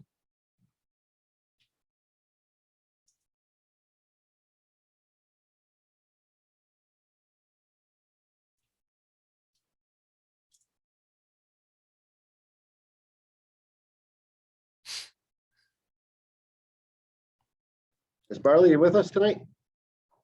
Everything all right? Yes. Yes, awesome. Thank you. Hello, how are you this evening? I am well, thank you. Thank you so much for coming this, and appreciate it. Happy New Year. And Happy New Year to you. Thank you. I'll remind you that you have 5 minutes, and if you could state your address for the record. My name is Catherine Barley. I live at 319 5th Street in Midland. And I'm appreciative of this opportunity to address council about the budget. When I was reading the paper and I saw the amount of increase in the budget, I think along with many other people, I was surprised. And then as I got looking more at it and saw the issue on affordable housing, I realized what a challenge you as councillors have in trying to balance a budget. So I do not envy you trying to make these really tough decisions. And I do feel that I'm in the somewhat unenviable position of following Mr. Cowie, because I'm going to be speaking in support of spending money. And what I'm supporting is the $150,000 that is budgeted for affordable housing. To me, that's a critical issue. And I think what we're talking about tonight is not whether housing is critical or not, but whether Midland can afford to put money into something like this. I think I will put it another way that says, can we afford not to put money into affordable housing? I am a fiscally conscious resident. I also care deeply about my community and the people in it. And I believe that housing is one of those foundational issues in a community. Like 91% of the residents, of the respondents who took the council's survey on affordable housing, I'm one of those people who personally know of a number of people who cannot afford the rental rates in Midland at all. And these people who are working full-time in our community. Without stable, safe, affordable housing, a person lives in a state of anxiety. It affects their ability to work, or to go to school, to care for their family, and to maintain their mental health. This affects people that we know. It affects people in our community and our neighborhood. For some of us, it might be family or friends. I'm sure as counselors, you've heard those stories. It affects children, it affects seniors. It affects people who on the outside look as if they're doing all right, but perhaps are not. Housing is first and foremost about creating a community where all people can flourish, not just survive, but where all people can flourish.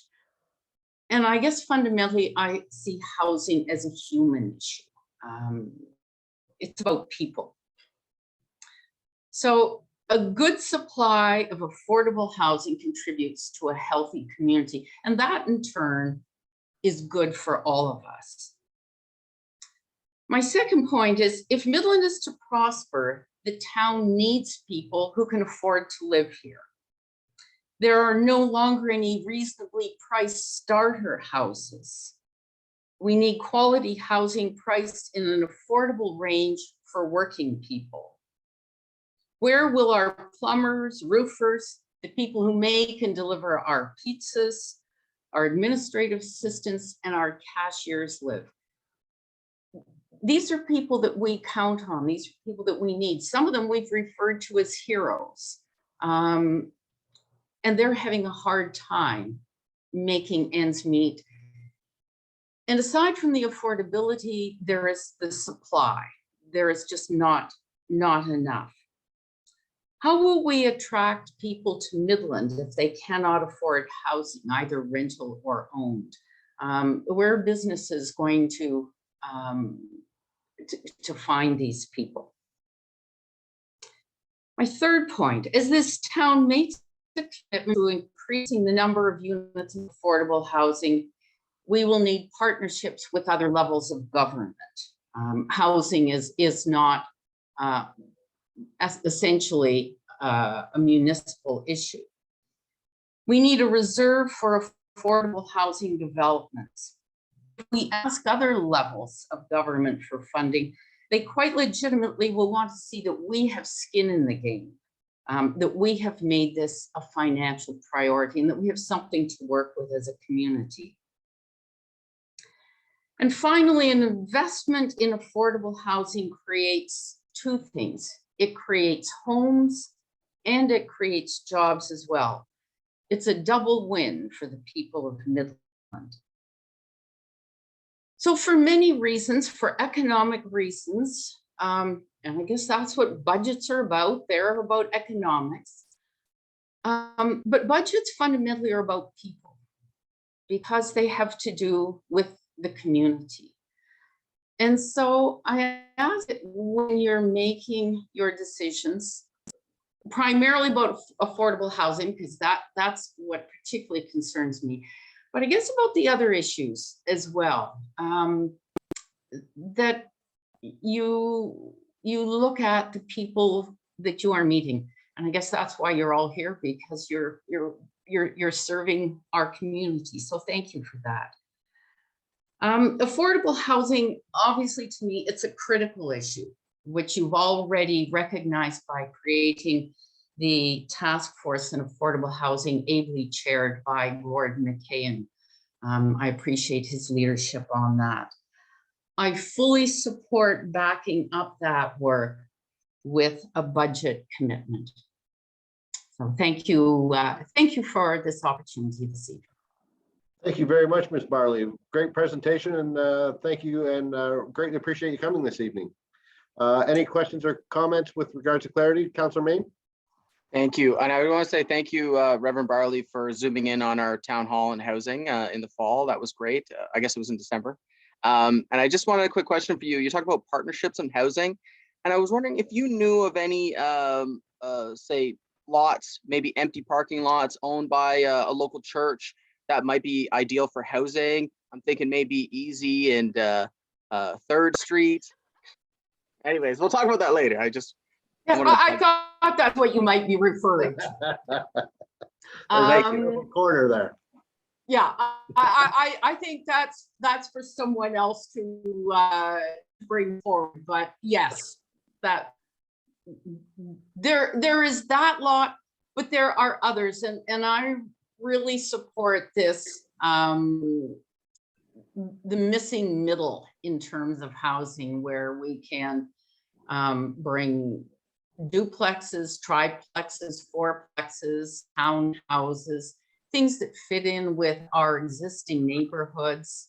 There's some wonderful examples in other communities where that has been done in ways, increases density, supports downtowns, fills schools, doesn't have to be high rise. So I'm strongly in favor of anything that will make it possible for people to work.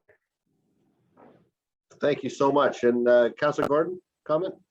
Yes, thank you very much. I mean, your passion around affordable housing is, not lost on any of us. I think we all campaigned on it, and it's been top of mind throughout our whole term. And the housing crisis we're in right now, and housing is a basic human right, is just things that are many communities are struggling with, including Midland. Although, that's the one we're tasked with dealing with. One of the frustrating points for me that I'm still trying to come to terms with is how exactly do we compel affordable housing when it's market driven? And if we're going to ask somebody to build a fourplex on a piece of land that we get really cheap, and we service it and we give them some deals on development fees and forgive some other zoning things like parking, and we pull all the levers we can. At the end of the day, what I'm asking, maybe you, I'm not asking this to be smart, I don't know the answer to this, and maybe you do. How do we compel that person that built that multi-unit dwelling to actually make it attainable or affordable, rather than just saying, well, you know what, I'm getting market rates because I can. Why wouldn't I? Greed rules. Unfortunately, the human factor kicks in. What have you got any advice for us as we lead into the budget deliberations around this proposed 0.75 levy on how we can mandate affordability if we do all these sacrifices and tax our people for that money? If I thought I could change human nature, I would. I don't, that's not possible. And I think it's not for me to tell you what the levers are that are available. I do know that there are people in this community who are renting out units in their homes and other units for much less than they could get in the marketplace. So I know that there are people who are doing that for many different reasons. People who help with shoveling and cutting grass, things like that, companionship. People who do it for ethical reasons. Sure. But you can't compel that. You know, that's Well said. Yes. Any other questions or comments? Thank you so much, Ms. Barley, for coming this evening. Happy New Year, and we'll be deliberating next week, and we appreciate your input. Thank you so much. Thank you. Appreciate it. Next up, we have Ms. Colleen Baker. Ms. Baker, you with us this evening?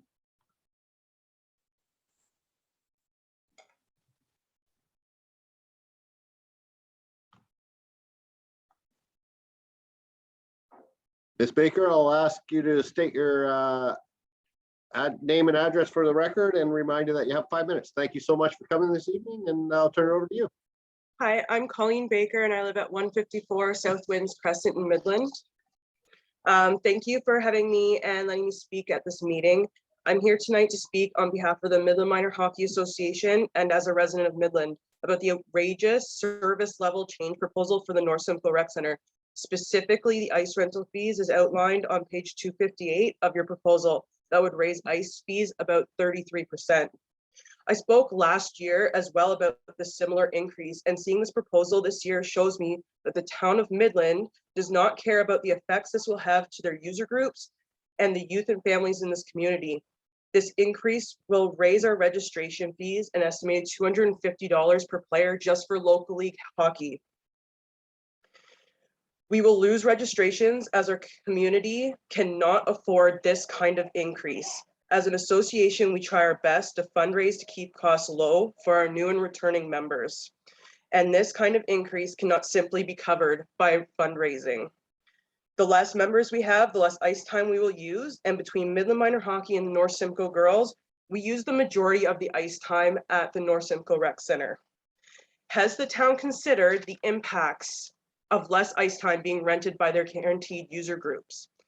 Families in the Midland community have suffered physically, financially, and emotionally during the current COVID-19 pandemic. And for many youth, hockey is one of few things that bring us together as friends and family. Youth hockey is essential for youth's physical and mental health and their sense of belonging. The town of Midland should not be trying to align their rates with Barrie. Barrie is a city. Midland is not. I cannot comprehend how our small community is expected to pay these increases. We have one of the lowest average incomes in the county and are having our user fees and general taxation rates increase. This, especially during a pandemic, is impossible for families and show a lack of compassion towards our community. Every town around us has the same issues with the cost of maintaining their facilities, but none are trying to rely on youth sports to cover those costs and fees. The cost and fees to maintain the facility cannot be on the backs of the youth and families in our community. I believe the town of Midland can research and come up with other strategies and opportunities to fund the North Simcoe Rec Center. Has the town looked at selling the naming rights to the arena? I know a few places have done that. Have you looked at fundraising at large events, butter tart festivals, Canada Day festivities, even hockey tournaments held in our facility? The town of Midland can fundraise. Has the town of Midland consulted with Tay Township about contributing to maintain the rec center, as some of their community members use it as well? I understand Tiny donates about $20,000 a year to help cover costs for their residents. The town should consider looking into these things before they consider raising the fees for user groups. I feel that I or any other user group should not have to keep fighting the town of Midland every year to fight proposed increases. We need to guarantee that the town is not going to try to raise fees every year to eventually match with Barrie fees or any other city center. We are not Barrie. No increase is fair for the youth in our community. The town of Midland should value the benefits of keeping sports affordable for the youth in our small town and not punish youth and families for wanting to be active and for wanting to play a sport they love. We as an association are willing to work with the town to come up with different solutions and strategies to keep sports affordable for our youth. Thank you again for hearing me, and I hope that council votes down the service change as well as freezing ice rental fees as they currently are, while the town looks into other opportunities to fund the North Simcoe Sports and Recreation Center in a positive way that is not on the backs of the youth in our community. We are not a city. We are a small town that needs to care about the physical and mental health of our youth. Thank you. Thank you very much, Ms. Baker. Appreciate your presentation. Councilor Gordon, you had a question for clarification? Yes, Colleen, I heard you this morning on CVC morning speaking to Wei Chen. You did a good job on there. It was a lot of people listened to that, so it was interesting conversation. You and I have spoken offline about you know, what can we do about this, you know, other than just vote it down. What are your thoughts, or have you had some time to sort of contemplate a compromise, like some type of reasonable non-resident fee rather than wholesale increases for everybody? How would that impact your organization if there was, I don't know, like $100 a year per sport per kid that would be payable to the town of Midland, and a normal ice rate fee, so that, you know, hockey rates aren't, you know, flying out of here past the rate of inflation? How would that impact your organization? Just curious about percentages and whatnot. So at least half right now are out of town users, so Tay and Tiny Township. So like I said, if the town was to approach Tay and ask them to donate, that would probably go a long way. Tiny, from what I hear, already donates to the town. So that would kind of be unfair to charge an out of town fee. This is something the town would have to do on their own. I'm not comfortable as an association doing that, because local league, house league hockey, they can play anywhere. They can go to Coldwater, they can go to Elmvale. So that's 50% of our association. That's 50% of memberships we'll be losing if they have to pay a huge amount of money. So $100 per player might not seem like a lot, but it is for people with multiple children in hockey. I think the town needs to do more to fund the arena without it being on the backs of youth and family. Thank you. Any other questions or comments, Councilor Main, and then I'll go to the mayor. Well, Councilor first, on a personal note, I want to thank Miss Baker. She's been the teacher of both my kids for not one, not two, but 3 Zoom school as the pandemic rages on. So thank you so much for all your hard work. As my daughter runs over, she hears your name. I just wanted to comment on what you said about Miss Baker. Look at that. On the comment about revenue generation at the arena. I think that's even a concept. I think it's called third stream or revenue generation. And unfortunately, a lot of our names have been given as tributes for people who are awesome community members. Obviously, there's Bill Thompson Hall. So we've kind of locked ourselves in for some of the rooms for sponsorships, but I think the point is very well taken that you don't really want to, you know, slap stuff already, but the arena already has that sponsorship. It has all the businesses logos all over the place. So I think that's certainly worth further looking at. And I certainly want to personally suggest, offer my help with fundraising and whatnot in the future, because I know that you guys do a lot of it, and I certainly want to be involved in any way I can. Certainly miss organizing special events. So something that's a fundraising like that would be great. And as you mentioned, it's certainly not trying to put all of the rates into fundraising, because that's going to be unsustainable. But if we can kind of find a balance here and a fair rate, that would be great. So thank you so much. You're welcome. And you know, the Holly Center in Barrie was just renamed. So Peggy Hill just bought the naming rights of that arena. So it's not necessarily the rooms inside the arena, but the arena name as a whole. So maybe it's not called North Simcoe anymore. Maybe if it's an opportunity, someone will come in and purchase that naming right. I think that would go a long way. Thank you. Thank you for your presentation, Ms. Baker. Certainly, we've heard a lot from the 2 associations, or 3, I can't remember which one it's 2, about the scale of the increase and its impact on hockey. But you mentioned that you'd be quite willing as associations to come in, I think. So this is a statement. Question posed is a statement, I guess. To work with staff to look at, so with the CFO and some of the operations staff, to go through and look at what it takes, so you understand what it takes to run it, and they understand what it what you're up against and look at ways to effectively break even. I think right now we're looking at $1 million worth of subsidy to NSSRC through the levy, either through debt payment and or just tax levy to operate. So I guess the question is, did I hear that correctly, that your associations are willing to come in and work with staff on an appreciation? We would be willing to work with staff if it means that we don't have to raise our registration fees.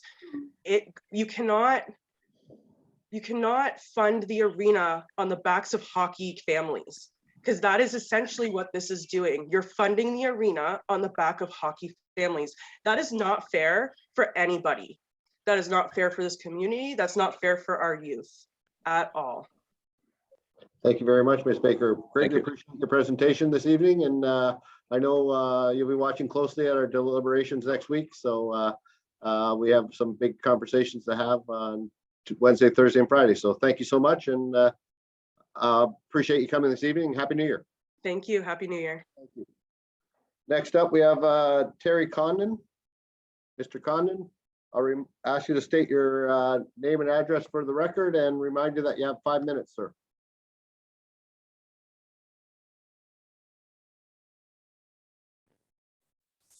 Good evening. My name is Terry Condon. My address is 1004 Glenmore Crescent. Good evening, Your Worship, councillors, town staff, and the viewing public. Thank you for allowing me to speak on behalf of many taxpayers who reside within the town of Midland. I'd like to say kudos to Mr. Cowie for stating about the actual tax rate of 6.2%. And I ask council to please be transparent in the future so that everybody knows the true numbers and not the blended. Before you have your deliberations next week, I would suggest or request that you go and look at the KPMG study that was done over 8 years ago about the overspending within the town of Midland and the getting rid of Cadillac services. I sent an email to everybody on council and Mr. Deneau. I had 2 councillors reply to my 13 questions. Councillor Prost in her email stated, and I quote, "I assure you that I will not be voting for unnecessary expenses," and I appreciate that.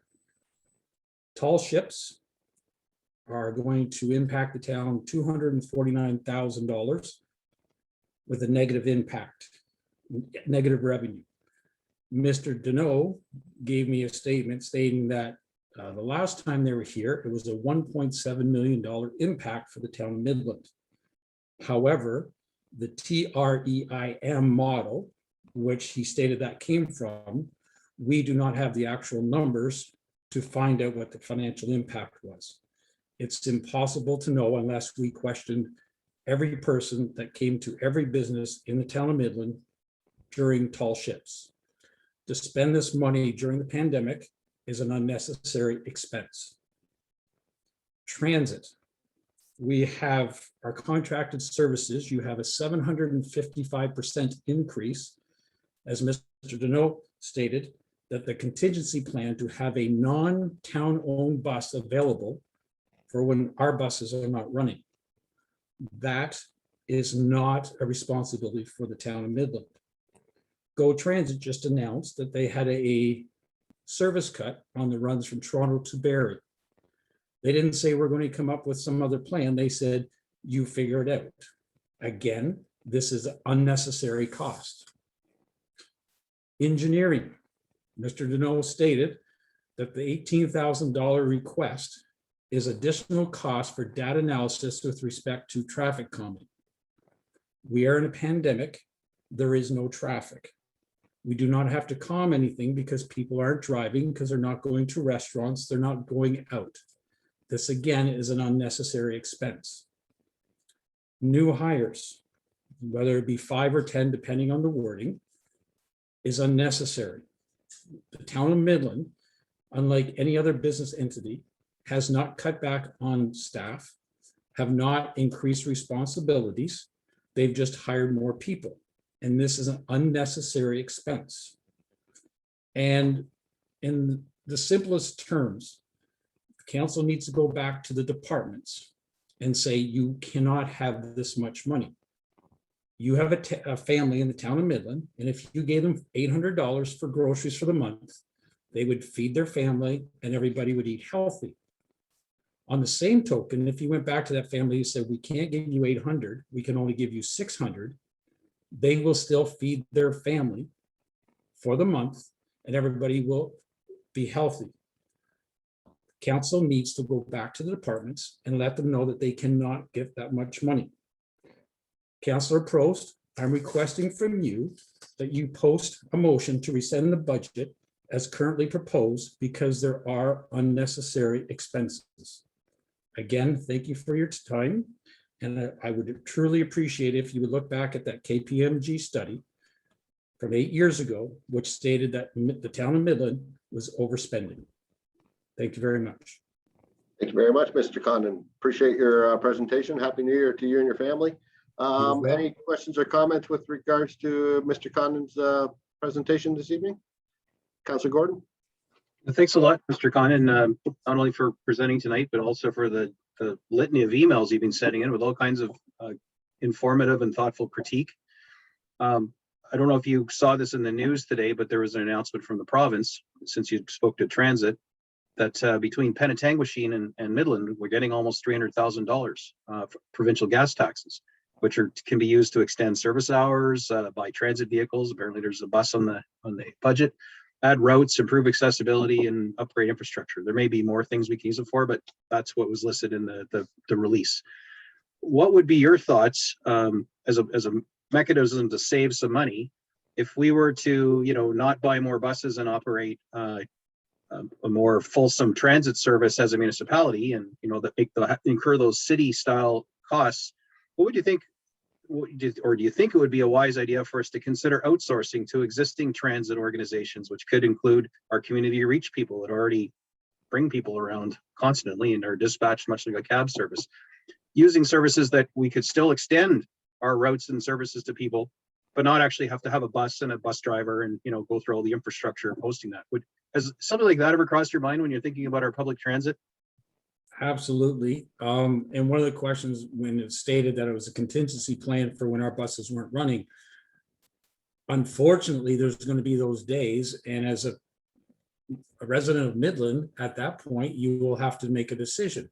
You want to call a taxi, if you want to call upon a neighbor, or if you want to reach out to other services that will allow you to get a ride, or you possibly just don't go that day.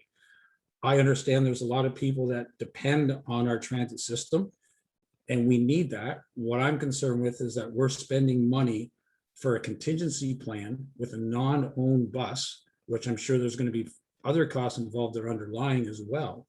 And this is an unnecessary cost right now during this pandemic. We need to save money. As Mr. Cowie said, it's not about revenue, it's about expenses. And this is expense that we don't need right now. Thank you very much, sir. Any other questions or comments? I see none. Thank you very much for coming this evening, and we greatly appreciate it. As you know, I will be deliberating next week, Wednesday, Thursday, and Friday. So I appreciate your input, and have yourself a great evening. Thank you very much, sir. Thank you. Next up, we have Ryan Pike. Ryan Pike. I'll ask you to state your name and address for the record and remind you that you have 5 minutes. Mr. Pike, or Ryan Pike, sorry. He's here and has been, and I'm promoting him. Wonderful. Thank you very much, Madam Deputy Clerk.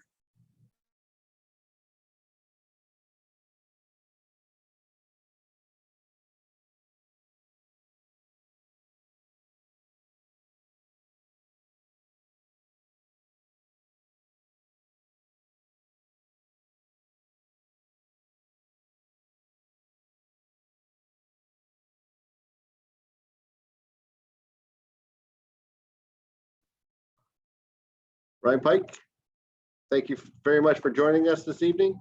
I'll remind you that you have 5 minutes for your presentation, and if you could state your name and address for the record, that'd be wonderful. Thank you very much.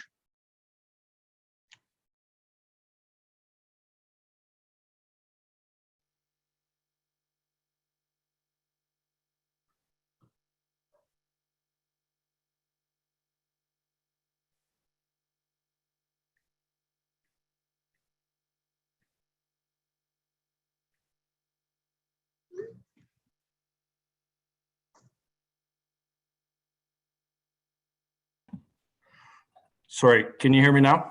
You sure can. Did you hear me before or was that? We could not. Okay, sorry. You're on mute. That's fine. No problem. Thanks so much for joining us. If you could state your address for the record. Yeah, it's 622 Randall's Crescent. Like I said, I wasn't actually planning on participating. I was just kind of planning on listening. Just more of a concerned citizen, I guess.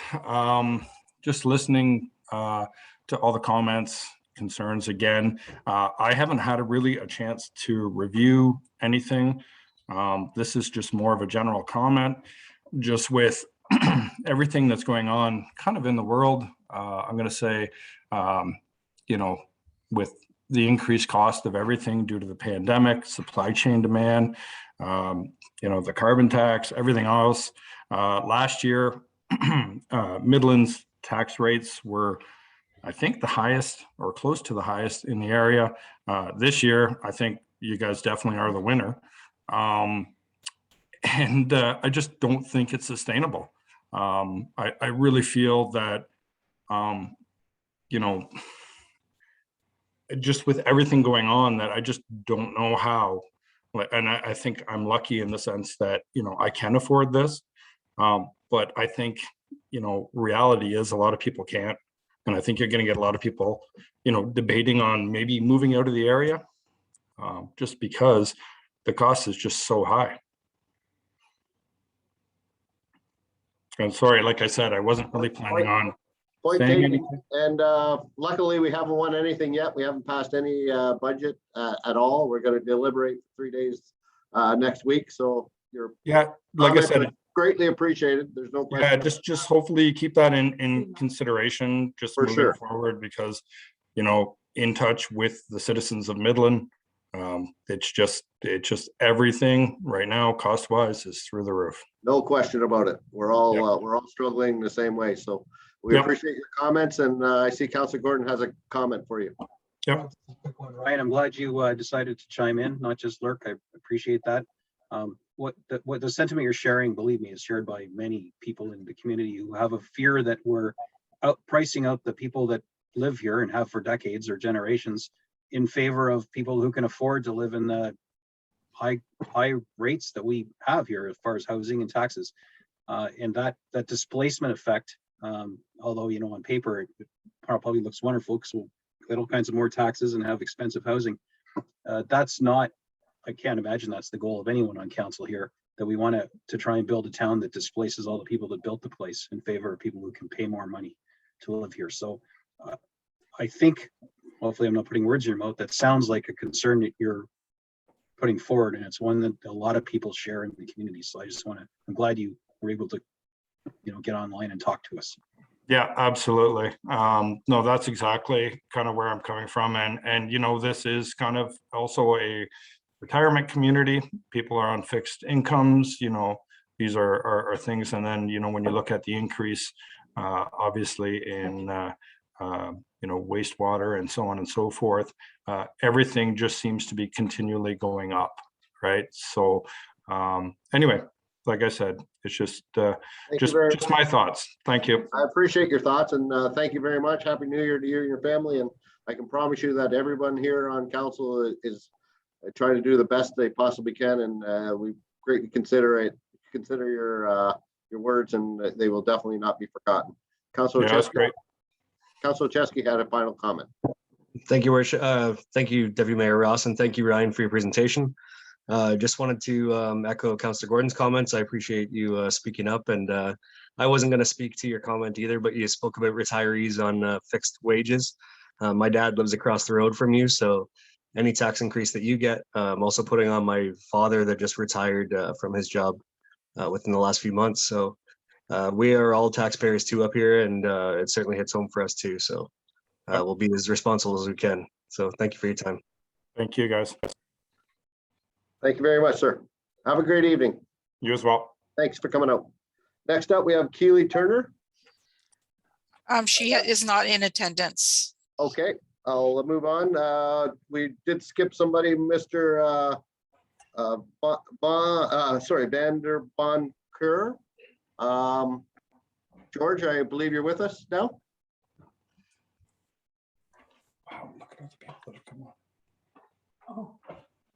I'll ask you to state your name for the record and your address, and a reminder that you have 5 minutes. Thank you so much for coming this evening. You're welcome, and thank you, Mr. Deputy Mayor, Your Worship, members of council, CAO Deneau. My name is George Vadabon-Kerr. Some of you may know me from the various hats that I wear. Tonight, I'm here as the president of the Midland Basketball Association. My address is 31 Dufferin Street, Penetanguishene, Ontario. We are very much a regional association, similar to your first speaker, Aaron. We provide a basketball program to kids in the North Simcoe area. You have a copy of my letter in your agenda. In the letter, I state our concerns with respect to the proposed service level change request that's in the early part of your budget. In the latter part of the budget, where it talks about a 3.5% fee increase, we're supportive of that. We also indicate that we think that it would be more appropriate that a comprehensive review of the fees that are charged be undertaken, and that we would be prepared to participate in that exercise. Our membership, the kids that we serve, varies between about 180 to 240 kids. We offer a house league program and a rep program. As I said, we service youth from across the North Simcoe area. We've been using the gym there since it opened, a charter member, if you will, and we've made capital contributions to the gymnasium over the years. The most recent is we've participated with the town in the upgrade of the scoring of the clock system, the sport clock system, and we're contributing $7,000 to that upgrade. So there's a number of factors that I think that need to be taken into consideration when you're looking at fees, and certainly from our perspective, the proposed fee increase that's in that service level change request from $12.25 an hour to $30 an hour, over 100% increase in one shot is not reasonable. So we'd be prepared to look at fees. We understand the situation. We understand the challenges. We just think that there's another way to do this. I must say I've been associated with basketball in the North Simcoe area since I moved here 27 years ago, and I've been the president of our association for over 24 years. And I participated in a fee review with the then director, Brian Peters, way back when, just after the facility opened, and we looked at a number of different options and some of the challenges of dealing with participants who live in communities outside of the town of Midland. And I understand what's being discussed.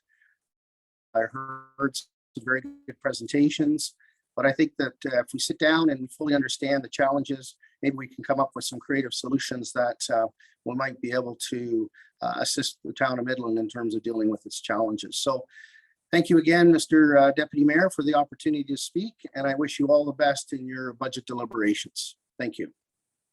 Thank you very much, sir, and Happy New Year to you and your family. Thank you so much for coming this evening. I see Councillor Gordon has a comment. Councillor Gordon?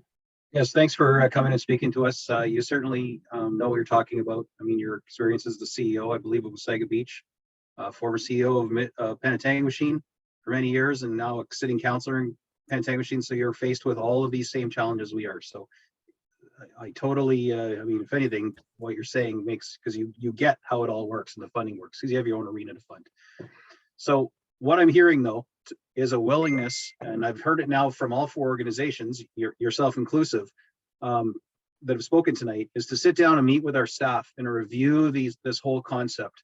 Perhaps, finding some new mechanism or a phase in, or, maybe it's something like user fees, $35, not 100. I don't know. I was just making numbers up earlier, but something that's palatable for all the people that are our key stakeholders. And, if I'm reading you right, and you want to be part of that collaboration, that's a core tenet with our municipality, or it's certainly one we as council uphold or try to, that, that would lead me to putting a motion in later at our deliberations to just defer this suggestion of a wholesale increase and maybe look at it in the 2023 budget after we've done collaboration with all of our stakeholders. Am I right? Am I reading you right that you want to sit down and have this conversation with our finance folks and really understand our challenges and how you guys can be part of the solution, not just a bag of cash we tap? Yes, Councillor, you heard me right, and I think that the representative from Midland Minor Hockey made the same suggestion as well. So I think that sitting down with the various user groups and first understanding the challenges that the town of Midland's facing, so that there's good education component, and then looking at some of the work that's been done in the past, and then looking at some new ideas. And yes, I'd be prepared to sit down and assist representing the Midland Basketball Association. Thank you. I'm just going to commit right now that I'll make sure that that motion is drafted, and we'll see how it fares next week. Thank you very much. Appreciate your time, Councillor Main. Thank you. Just a quick question, similar along the lines of the Midland Manor Hockey League about try to building up reserves. Obviously, there's fundraising that's done, so certainly not trying to be dismissive, saying, "Oh, you need to fundraise more to pay for us." But I think the notion of that is if the community groups can also build up a handsome reserve, that would also then subsidize the rates. I think that's the whole concept of the We Are the Villagers. They try to prevent funds, try to direct funds directly to try to alleviate some of the fees cost. Is there something that the basketball groups can tap into that other groups can't? I'm gonna say just generic things like Jumpstart or Trillium Fund or things like that. But is there anything particular that, I mean, corporate sponsors, things like that, that we can tap into to, again, strengthen the fiscal health of some of these community groups? Thank you for the question. So some of our rep teams do source out sponsors to help cover tournament fees and whatnot. It's on an individual basis. We do, some of our participants access the Jumpstart program, other programs that are available in the community to assist with registration fees. So we're involved in that. We've helped with the food bank in terms of done food drives and stuff like that. Any extra money that we do receive or we do have, as I said, we just invested $7,000 in upgrading the score clock system in the gym. So it goes back into the facility. We kind of run as a nonprofit, and when things need to be fixed or done or something like that, then we're prepared to step up and assist. We're a main user of the facility. That's not to say in the future we couldn't look at some broader fundraising initiatives from a corporate standpoint, but that's what we're doing currently. Wonderful. Thank you so much. Appreciate you coming this evening. Thank you. Madam Clerk, we have anybody else that's reached out to us to wish to make comment via phone?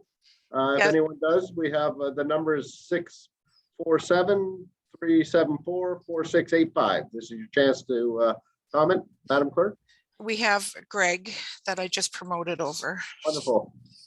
Welcome, Greg. If you could state your name and address for the record, that'd be greatly appreciated. Thank you.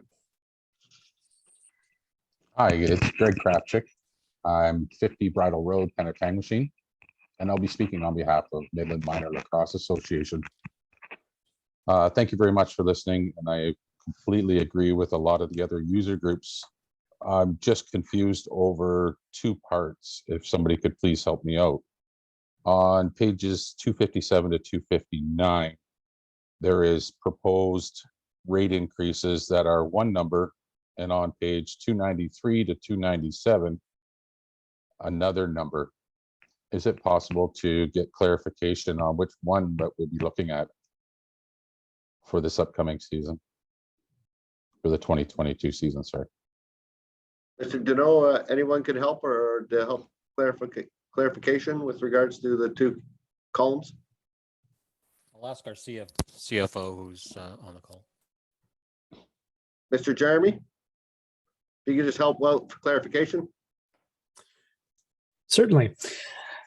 The amounts that you're seeing on I believe you're saying in pages 290 something, those are base rate increases that are baked into the budget. So those are the inflationary adjustments. The amounts that you're seeing on page 259, that's what we refer to as a service level change form. And those are presented to council as an additional consideration that they can look at as a method of controlling the tax base or for additional services or changes to services that they may wish to implement. So those two things they're different. The one later in the binder is what is in there as an inflationary adjustment. And then this larger one, which most folks are discussing here today, is the consideration of how they might look to increase rates to a larger extent if they were to wish to do so. Thank you very much, Mr. Jeremy. So to answer your question, no decision's been made. It's a couple proposed lines, and we're going to deliberate on next Wednesday, Thursday, and Friday of next week, and come up with final decisions. Your input's definitely being heard by council, and I think we've all taken note, and it'll be an interesting conversation. Thank you very much. It's just the one numbers I would agree with, the other numbers I would not agree with. So you're fine with the inflation increase, but definitely not the 34% that we're hearing from many of the others. Yes, because we greatly appreciate that. For a small organization, you would run us right to the ground. Unfortunately, we use the floor in the summer. We use a boardroom for our meetings. We use the gym for off-season training, and due to the increase in all those increases would just blow us right out of the field where parents wouldn't be able to afford, and then we would not have any children playing lacrosse in the area. I would also like to be put on that increase council that for the sports user group, if that would be possible. No, it has been noted, and I appreciate it. Thank you. Thank you very much, council. Thank you very much. Councilor Main? Quick question. Is it the Midland Lacrosse, or is this like the North Simcoe lacrosse organization? Sir? Sorry. Midland Lacrosse, I guess, presume with other members from other communities. Is that correct? Okay. Yes. Yeah. Any other questions or comments with regards to this item? All right. Thank you so much, everyone, and appreciate you coming. Madam Clerk or Madam Deputy, thank you very much, sir, and Happy New Year to you and your family. Thank you. Thank you. Madam Deputy Clerk, is there any others that have a question or comment for this evening? No, there's nobody else requesting to speak. Okay. Last call from the public if they'd like to comment with regards to 2022 budget. And feel free, we have another week before deliberations start on next Wednesday. So if you aren't able to comment today, please forward emails or questions at that time, and we'll be sure to bring them up at the council deliberations for our budget. I see none, no others. No, there's no others. All right. At the time, I would like to thank, sorry. Deputy Ross. Yes. Yeah, may I make a comment just before some of the public may excuse themselves? Thank you, and thank you to council as well. I just wanted to ensure council and the member of the public, although you didn't hear much commentary from staff, that's because we want to just respectfully listen to as many residents as we could during this process, and we certainly valued everyone's feedback. I certainly appreciated all of it, and in particular, I like what Reverend Barley said about budgets are about people, and I certainly appreciate everyone's input on that.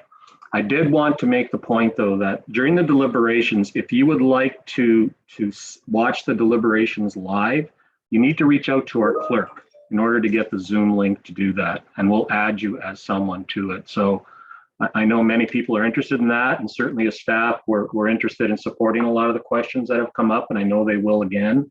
So if you want to see that happen, you have to reach out to staff. Rogers is not able to do it live from what I understand. So if you contact our clerk, we'll make sure that you get invited to that session or the sessions. I appreciate that, Mr. Deneau, and I wondered if we could, in the morning, get that on our website and out on social media, that they're able to contact the clerk to get that Zoom link and to make sure that we're totally transparent and that everyone is included to watch. And I know we have a lot of people. We had over 14 people today that reached out, which is great. And I want to make sure that they are able to watch and listen to as we go on. So I appreciate if we get that on social media, that'd be great. I see Madam Clerk, you have somebody else waiting to comment? No, I don't, Deputy Mayor. I just wanted to mention that the agenda for the 3-day budget is going to be published hopefully by Friday, and it'll be on the website, but I'm also going to include a little blurb about contacting the clerk's office to get a link for the meeting. So we will have it on the agenda page as well. That's fantastic. Thank you, Madam Clerk. That's great. So We do, we yeah. do have another person, Oh, wonderful. Thank you. Kathy Greer. Ms. Greer, thank you very much for joining us this evening. I understand you have a question or comment to add, and I'll turn it over to you. I'll ask you to state your name and address for the record, and that you we remind you that you have 5 minutes. So thank you so much for joining us. Thank you. Well, thank you. It's Kathy Greer, and I live at 1048 Cook Drive. I'm the Executive Director for Community Reach, and that's what I am speaking on behalf of. And with me is Rick Ignace, who people probably know is our Transportation Manager for Community Reach. We did send a little blurb that talked referred to the major initiatives for the coming budget year, the potential pilot project or program for Share a Ride to help service the Sunnyside, Midland, Point, and Aberdeen areas of town. And as you know, Community Reach has had quite a wonderful relationship with the town of Midland to do both their Midland accessible transportation and the transportation linking communities. So I'm going to turn it over to Rick right now, and it won't be 5 minutes, but we were just hoping that we could bring this to the attention of when you're deliberating and whatever, that perhaps we can meet and speak about our experience and what we can offer the town of Midland. So Rick, did you want to? Sure. Yeah, thank you. Yeah, I was going to. Okay, so it's Rick Ignace, Transportation Manager. I'm at 965 Dominion Avenue in Midland. And my only one comment is, in reading this, I know for years there's been talk about expanding service into Sunnyside and Midland Point and along Aberdeen and all that area. And to put a full bus in there is ridiculous. The ridership would not warrant it. We're already servicing all the accessible people in that area. So we're doing that already. So those people are actually being served, whereas those who do not read that kind of a service are at a loss. With the way the town has the 2 new big vans that we just received just over a year and a half ago, and our 2 smaller ones, we could probably very easily add to our database those people who need rides from that area. We can handle that, the calls in, provide the transportation, pick them up there, and either link them with the existing town service or even take them to probably the exact destination. It would probably be a cost-saving factor, and so we already know the clientele that most live in that area from what's out there. We have a good quality group of drivers, and we've had a good rapport with the town. We've provided this service for many years. We also run our own TLC program, Transportation Linking Communities, which the town has also contributed to over the years, so that in the need of an extra vehicle, we have that as a backup as well. So we think it'd be a win-win situation for everybody, and at a cost savings for the future. And as we're everyone's talking about trying to cut back on costs, this is a way of using what we have and expanding it. As we have drivers basically around, that are around during the same hours as the transit is running. So for them to go out and do an extra run would be no big problem. So just a little comment we thought we'd put in. And once, we're not talking for this budget so much, but for future years, we'd really glad to meet with staff and be able to discuss what we can do for you.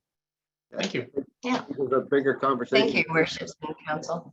Yeah, thank you. And I think there's a bigger conversation to have with staff. So I appreciate you reaching out. Great idea. And we appreciated the opportunity. So thank you so much for coming this evening. I think Councillor Gordon has a question or comment. Yeah, thanks a lot. Your ears must have been burning. Because earlier in the presentation, we were talking about transit and some of the, the costs that are involved in expanding that service, let alone keeping it. I'm of the same mindset, why would we replicate services that are already offered in our community? If you guys can operate these things more efficiently and more cost effectively, then why on earth would we burden the general taxpayer with trying to replicate that? We've done that in so many other service delivery avenues. So I really appreciate you guys coming on tonight, and it's just perfect timing, because I'd really love to see us explore those partnerships to increase our service levels, not just maintain what we got, serve those underserved communities or sections in our community, and reduce our OPEX and our CapEx spend in relation to public transit, because that's a biggie. And I don't think this is something just we should, now I'm not asking you a question, sorry with that, but I don't think we should push this off to like, well, let's talk about it for 2023. I think if there's an appetite we need to talk about this for this year, because it's not like some far-fetched arrangement to try and engage you. You're already doing it. So, you know, maybe we take the money we were going to blow on a new bus and we move it into a partnership with Community Reach on a pilot program. These are all things that the CAO would have to explore with our team, but I would love to see us look at that this year as a way to reduce our overall tax spend, even on a pilot project. The community wins, saves the money. You guys are engaged. Let's see how it works. And I really appreciate you guys coming on tonight, because it really kind of hits home a transit, which is such a core service. Thank you, Councillor Gordon, and we'll definitely set something up, hopefully with Mr. DeVault in the very near future. Please do. Thank you so much. Thank you. Appreciate it. Councillor Marion. Thank you. Yeah, just a brief comment. Just for a bit of context, when Penetanguishene was looking at transit, it was proposed for the transit route to go into the Penetang by 93 and then come back through Fuller and have a hybrid route. Obviously, that didn't materialize, and now we have Penetang has its route, Simcoe has its route, and we have a transit master plan from a couple years ago. And so what was proposed was cab-in for some of the unserviced areas, so Midland Point, Sunnyside, as you're mentioning. So what you're proposing is different than the cab-in system. You're suggesting that you service the non-serviced areas and you take them from point A to point B, as opposed to point A to the bus stop, which is the cab-in approach, I guess, which is being proposed for the budget. So have you got a chance to look at that transit plan? And what I'm hearing is that you're proposing to connect those underserved areas via accessible vans. Is that right? Yes, actually, I was in on part of that when that study was going on, and it kind of never materialized. The idea is we could do either or. We could either bring somebody up from the Midland Point area, Sunnyside, and link up, say, at the malls, like as the Lynx bus does, and they could transfer over to the Midland bus to go wherever they want to go in town. Or if it be, cost efficient, because like I said, we do have now 4 vans, 2 much larger vans. So for the accessibility part, we actually can service quite a bit with those 2 big vehicles. Even those 2 smaller ones actually available for probably to provide this service for these smaller areas. And ridership is not going to be that great. So with a van, with a 3-seater van, you can actually transport a lot of people and provide that service. Plus, it will still cover the accessible if need be. Oh, that's great. Thank you.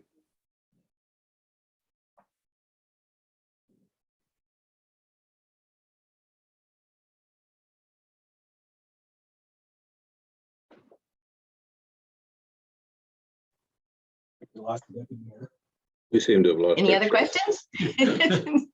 Awkward silence. We're waiting for the hook to come over. Sorry, it would appear that the deputy mayor is having technical difficulties, so we're going to try and get him straightened out for that. Mayor Strathern, did you want to take over? We do have some more people that would like to speak. Certainly. Thank you very much. Interesting concepts. I know we've had conversations about application of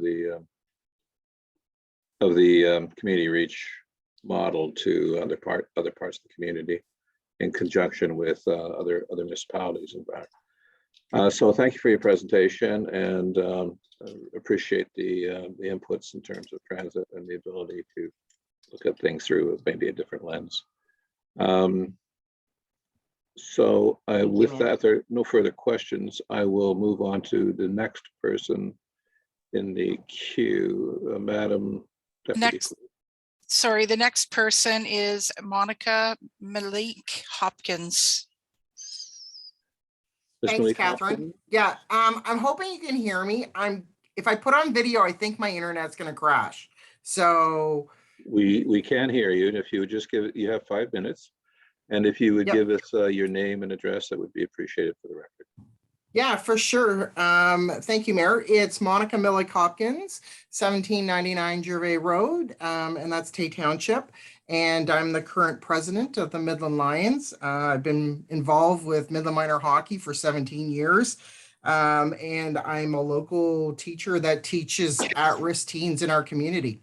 I just want to bring up the fact about user fees. I'm not sure if that's the way you want to go with this, with out-of-town user fees. For example, we used to go to swimming lessons in Aurelia until they decided that they were going to have an out-of-town user fee. Well, we don't go there anymore. And again, my kids are a little bit older, but what I want to let you know is, other than my mortgage, I spend my entire paycheck in the town of Midland. I work in Midland. My kids go to Midland. We do fundraising with the Midland Lions for Midland activities. And I think it's important for people to realize the impact, the other financial impact it would have if you can't bring your student or your kids to the rink because it's too expensive. It's too prohibitive to have your kids in sports. I just think you need to look at the other economic parts of that, which may be a little difficult to figure out. But if I wasn't going to Midland, and if I had 3 kids in hockey, if I wasn't going to Midland on a regular basis, I can assure you I wouldn't be, going to the restaurants there. I wouldn't be purchasing all my stuff there. I'm there all the time, and I like to support local. If it becomes too cost prohibitive for me to take my kids there, hockey won't be on the table anymore.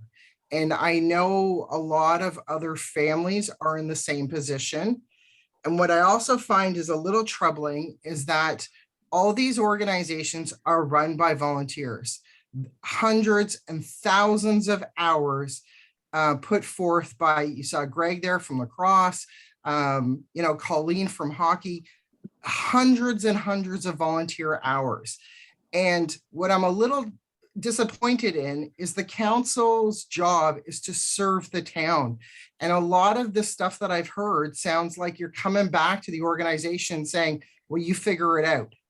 And we definitely need that partnership, but I think it's important that the council realizes it's their responsibility to have good government for Midland in order for it to function properly. And I'm not down, I don't want to down on anybody. And I certainly didn't come with a prepared speech. I actually was not planning on speaking this evening, but I just feel as a volunteer who supports and loves Midland, I just think it's really important that we have a council that also embraces that. And that's all I've got to say. Sorry. No, that's great. Thank you. Thank you for the input. I was just wondering, we have a model in the library where the township of Tiny supports its residents and membership in the library. If you considered maybe in concert with the town of Midland, lobbying other municipalities to do a similar. Cut off. So sorry about that. I didn't hear that. I got your internet connection is unstable, and I apologize. I'm just asking whether you've considered, in conjunction with the town, as the various associations lobbying Tay and Tiny, et cetera, to support their activities within the town of Midland, as is done currently with the Midland Public Library. Again, I feel like, this is run by organizations like volunteers who already put in hundreds and thousands of hours. Can the council not reach out to other local governments? Can they not reach out to the county? Can they not reach out to find more partnerships to fund, this is really essential services. I would agree with, sorry, I don't want to debate it with you or anything like that, but in fact, your voice carries as much weight or more than town council does because you are a resident of Tay. So right, and I will gladly send a letter to Tay Township. I mean, that's not a problem at all. I just feel like 33% is crazy for any increase. That's all. Thank I you. think it's the Appreciate- number. Yeah. Okay, appreciate that. And I thank you for stepping forward and making your comments off the cuff. See, Councillor Gordon has a comment. Yeah, I echo the same. Thanks for not just lurking and actually talking to us about this stuff. We hear about it through emails, phone calls, social media, but this really hits home, and it's on the public record. You know, it's going to be preserved. So what I'm hearing constantly, and I think you're probably kind of saying it, is about the mental health and well-being of our youth through recreation. And it's how important that is more than ever right now, as we're still in the grips of this pandemic, which, you know, something we can't be lost on. It ain't over yet. And are you suggesting that the user fee model, because the mayor was mentioning this, we do have a partnership with Tiny, for example, where they do contribute or pay back for the cost of Tiny member residents using our library, because Tiny doesn't have a library. So models like that, where other municipalities that lack a service, and they help subsidize the user fees. I can think of Meaford as not Meaford. Owen Sound, for example, was one I was looking up, and the neighboring municipalities all chip in for those user fees. And they weren't, I think I said $100 earlier, I was just making this up, but I think they were more like $35 or something. Like, it was not a punitive extra fee, but all those little $35 add up to help us offset the operational and capital expenses in relation to the sports and rec facility, for example. So that might be a compromise that your groups, Lions inclusive, would be part of, like some little committee that our administration could set up to do some consultation around how do we make this sustainable? So it's not on the backs of the kids, the parents, or the general ratepayers that never set foot in the sports and rec center, and other than driving by it, that's all they get, right? So we want to make this equitable for everybody. And it sounds like there's a willingness from every organization that we've heard from tonight to engage in those conversations. But that you don't want us to arbitrarily just jam this thing through this year and then talk to you later. Is that right? Absolutely. Is that accurate? Absolutely. Okay. Yeah, and make sure I got the order right here. Yeah, no, and thank you for summing that up. Yeah, and I could probably scare you with some statistics in our area about at-risk. I'm sure about at-risk teens in our area, and I'm sure you guys are well aware of that. But I can't tell you how essential these services are for our community. That's all. Yeah, thank you. Thanks for allowing me to speak. Thank you. Very appreciate it very much. I see the deputy mayor is back with us. I apologize. I'm not sure what happened there. For some reason, my computer started doing an update, shut me out. So I apologize. My bad. Madam, back to you then. Thank you so much, and appreciate you covering for me, Your Worship. Madam Deputy Clerk, do we have any other Yes. people who'd like to make a comment for this evening? Yes. Yes, we have Claude Duguay. Mr. Claude, how are you today, sir? Thank you so much for joining us. If you could state your name and address for the record, it'd be greatly appreciated. And I'll remind you that you have 5 minutes.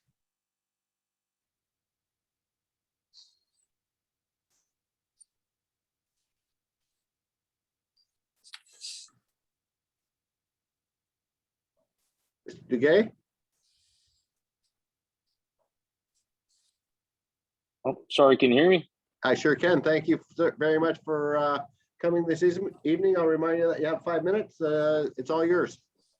Okay. My name is Claude Duguay. I am a resident of the tiny township out in Wyville, and I do hear the comments of Councillor Gordon in terms of out-of-town fees. Whatever number that would be, not necessarily opposed because we are using facilities and not necessarily paying taxes within the town of Midland, which is a good thing. If you want to be comparative, I do want to add numbers. So essentially, I've been a coach for the Midland Minor Hockey Association for the last 7 to 8 years. I do have a child in hockey. And I might be one of the fortunate ones that only has one.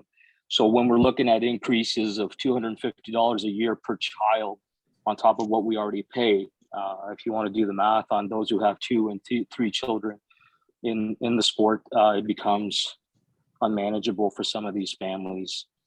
So I just wanted to make those numbers out there and clear.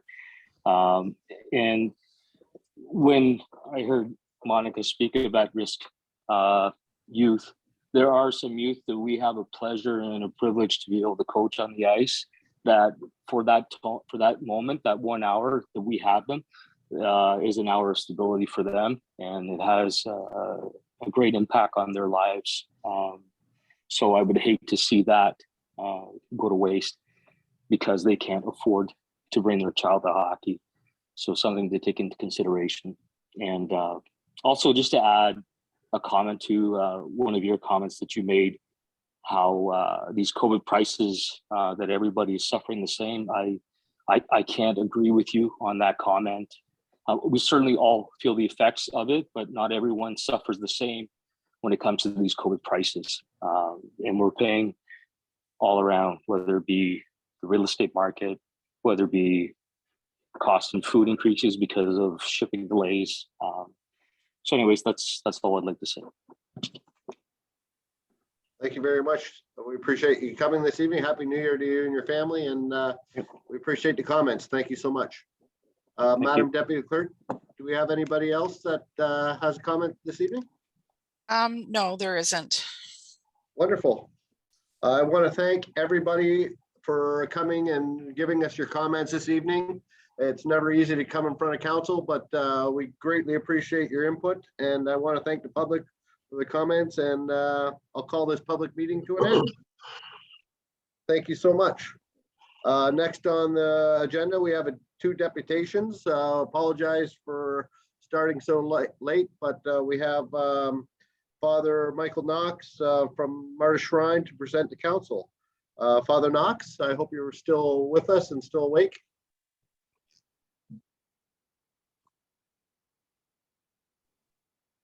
Hello, good evening, Your Worship. Good evening. Well, thank you so much for coming, Father. Oh, well, it's lovely being here. And I was reminded of a conversation that I had with a retired senator about 4 years ago, where her big stand was how municipalities are the bulwark of our federal political system. And for the last 3 hours, listening to all of the human stories over the budget and all of the important things that were raised, I saw it in action. So I thank everyone for the privilege of being a part of that. Aren't those kind words? Thank you so much. That's great. Okay, I'm Father Michael Knox, Director of Martyr Shrine. I can't remember my exact address because there are 3 different versions of it here, but it's that large church on the hill. But I wanted to address in the letter that I sent, and also not only to this council, but to all the councils in our communities around the shrine, just a sharing of what the experience has been for Martyr Shrine over the last 2.5 years during the COVID-19 pandemic. But in light of the hour, and knowing that you have other deputations after me and then perhaps other meetings, I'll keep it much briefer, just for 2 minutes, and then perhaps open it up for some questions if anyone from council has questions based on the brief letter that I sent. So COVID-19 hits. We revert to prayer, the fathers here, in a very big way. Especially for our frontline workers, including many from our own order who are working in hospitals and other areas, and had to make a decision as to whether the shrine would open. And one of the things I wanted council to be very much aware of, as his worship is already in conversations we've had, is that our decisions are based on the health unit's suggestions and prerogatives that they put forward, both at the level of the province and also of the county. And with those, we had to make a decision to be closed. And actually, it's been 2 seasons that Martyr Shrine has been closed to the general public. And this has meant that hundreds of thousands of people that would normally be coming into Midland and Tiny and Tay and other communities around as they're journeying with us here at the shrine have not been present. This led to a series of decisions that did have an impact, very difficult choices that have to be made around staffing and different financial decisions that I had to make and the Jesuit fathers had to make around the shrine, around our purchasing and our ability to maintain our permanent staff, but also contract staff. And sadly, layoffs were a part of that, as I indicate in the letter, of not only our permanent staff, but our 25 to 30 contract staff that we normally have every year that are part of what's serving the communities. And along with that, it meant that a handful of people, including the fathers, were very involved in maintaining this property and this mission, wanting it to be as stable and preserved as possible moving forward, so that we can open and continue to serve all of the people that come to pray with us or to recreate with us, or just to go for a walk on their breaks and find a place of peace and quiet. So we were able, thanks to benefaction, to sustain this apostolate, to sustain the buildings and the grounds and a small staff. We don't have any government funding per se, and we don't really have any other supports other than the benefaction of people's generosity. And if I can say, if this is a public forum, I would really like to thank the enormous generosity of people that's helped to maintain these spaces so that we can prepare to open again this coming May. Finally, just to say that we weren't sitting on our hands, as it were, during these last 2 years. And we really are principally praying for all of the people in Midland and Tay and Tiny and Penetang around everywhere. And we received many, many requests. And that became a big part of what we were doing. But also continuing to reach out as we can with our Project Santa, moving into 120 some odd homes over Christmas time, delivering gifts and a message of hope and peace, especially in these difficult times, serving in different medical institutions and schools in ways that we can to help to support a general feeling of malaise that I think has come up in many quarters of our society as they've struggled financially and in their families and so on. And finally, looking forward, I wanted to let council know that we are planning to open this year. And how we open, however, will be dependent on the policies that we are given by the county. Now, the difference from previous years is that in this situation, we will open regardless.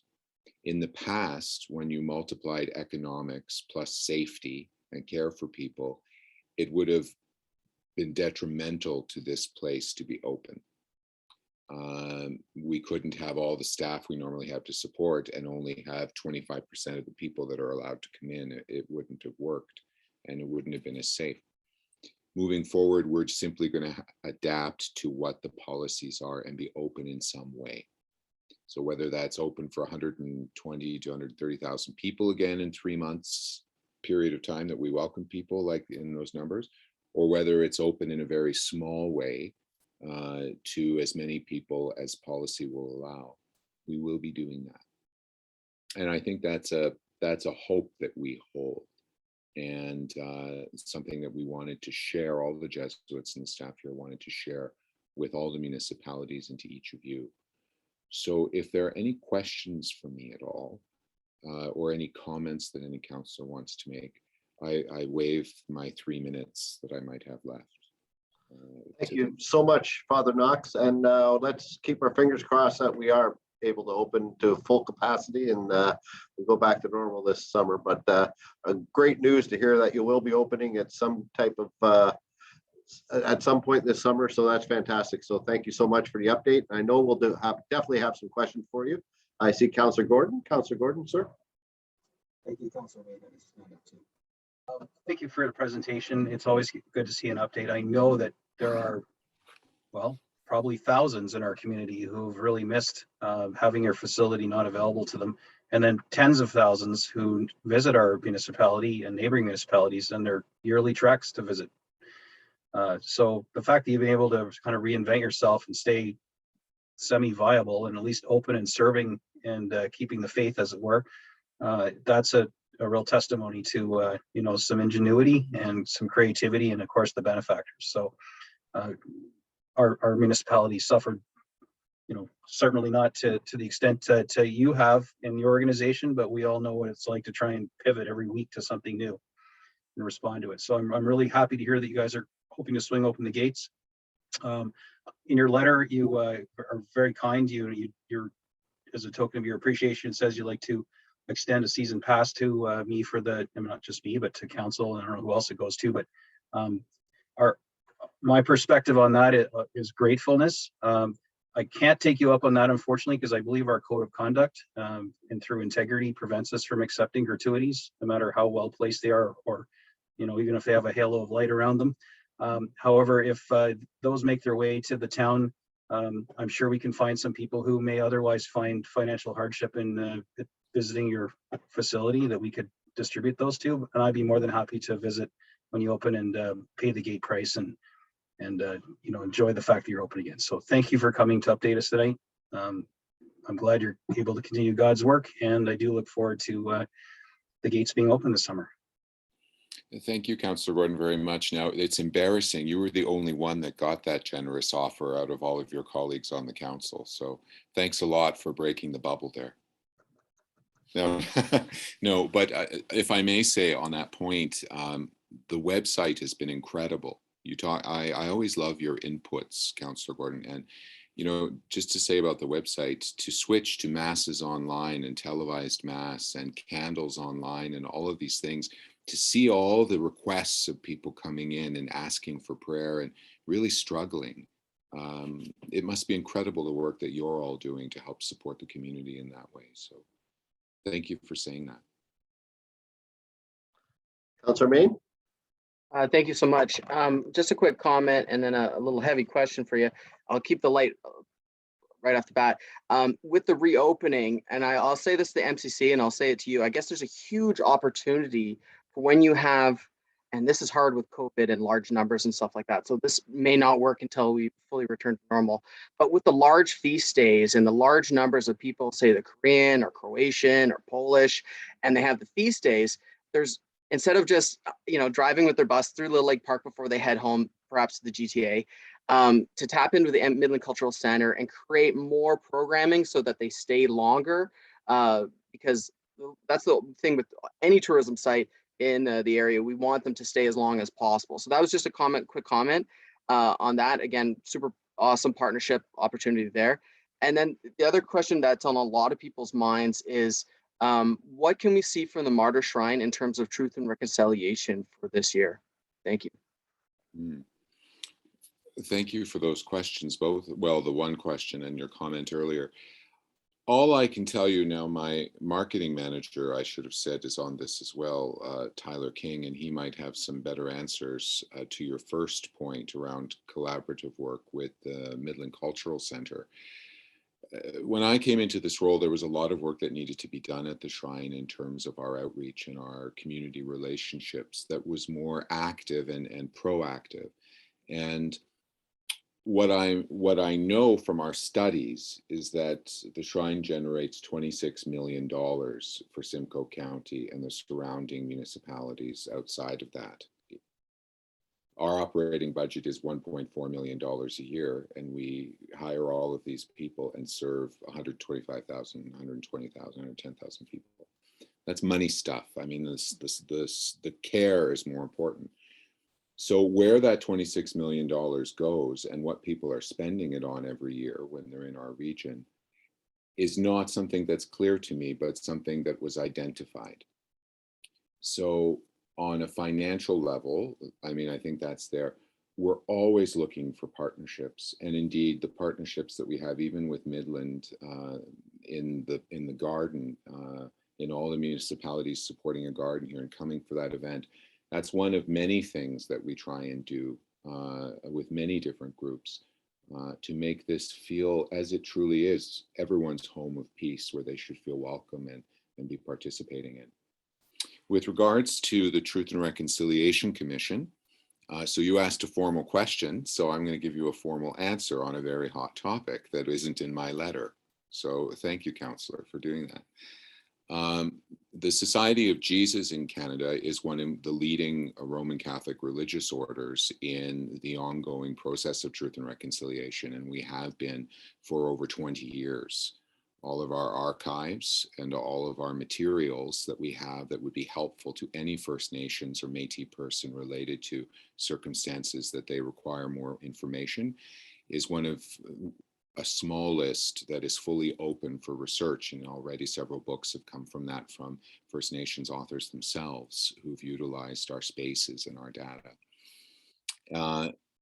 We have 3 full-time Jesuits who are working on the national stage on this question and working closely with the preparation of the Truth and Reconciliation recommendations, and now with the follow-through. So then here at Martyr's Shrine, I think there are 3 ways that we're looking at doing that for this coming year. That is a part of our strategic plan that I just completed, because I guess I had a little more time on my hands when I wasn't digging trenches and gardening over the last 2 years, trying to keep everything going. One of those things is to say an inherent part of our story is the relationship between St. John de Brébeuf and his companions and the Indigenous people that they came to love and serve. That relationship is a key part of the story that we've always shared. However, over recent years and moving forward, we want to tell more of that Christian Indigenous story. That's so much a part of the larger story of the martyrs and what we share here and what we are preserving and honoring these people.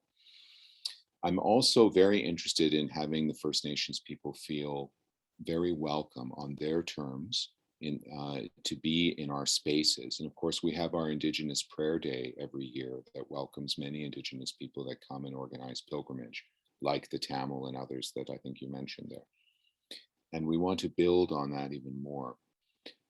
Most importantly, however, I do believe that when we talk about the experience here of what happened, one can't ignore that this part of the story of the martyrdoms of Jean de Brébeuf and his companions involves one of the Indigenous groups of whom they were prisoners of.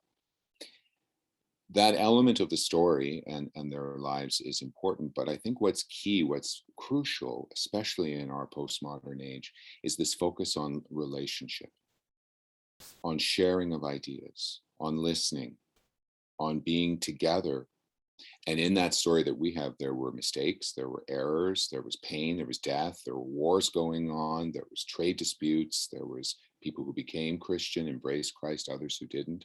But in the midst of all that, there's a story of relationship. And that theme is one that we are going to be bringing out a lot more in the next 2 years as a part of this plan. Because it seems to me the space through which true reconciliation happens in an honest sharing.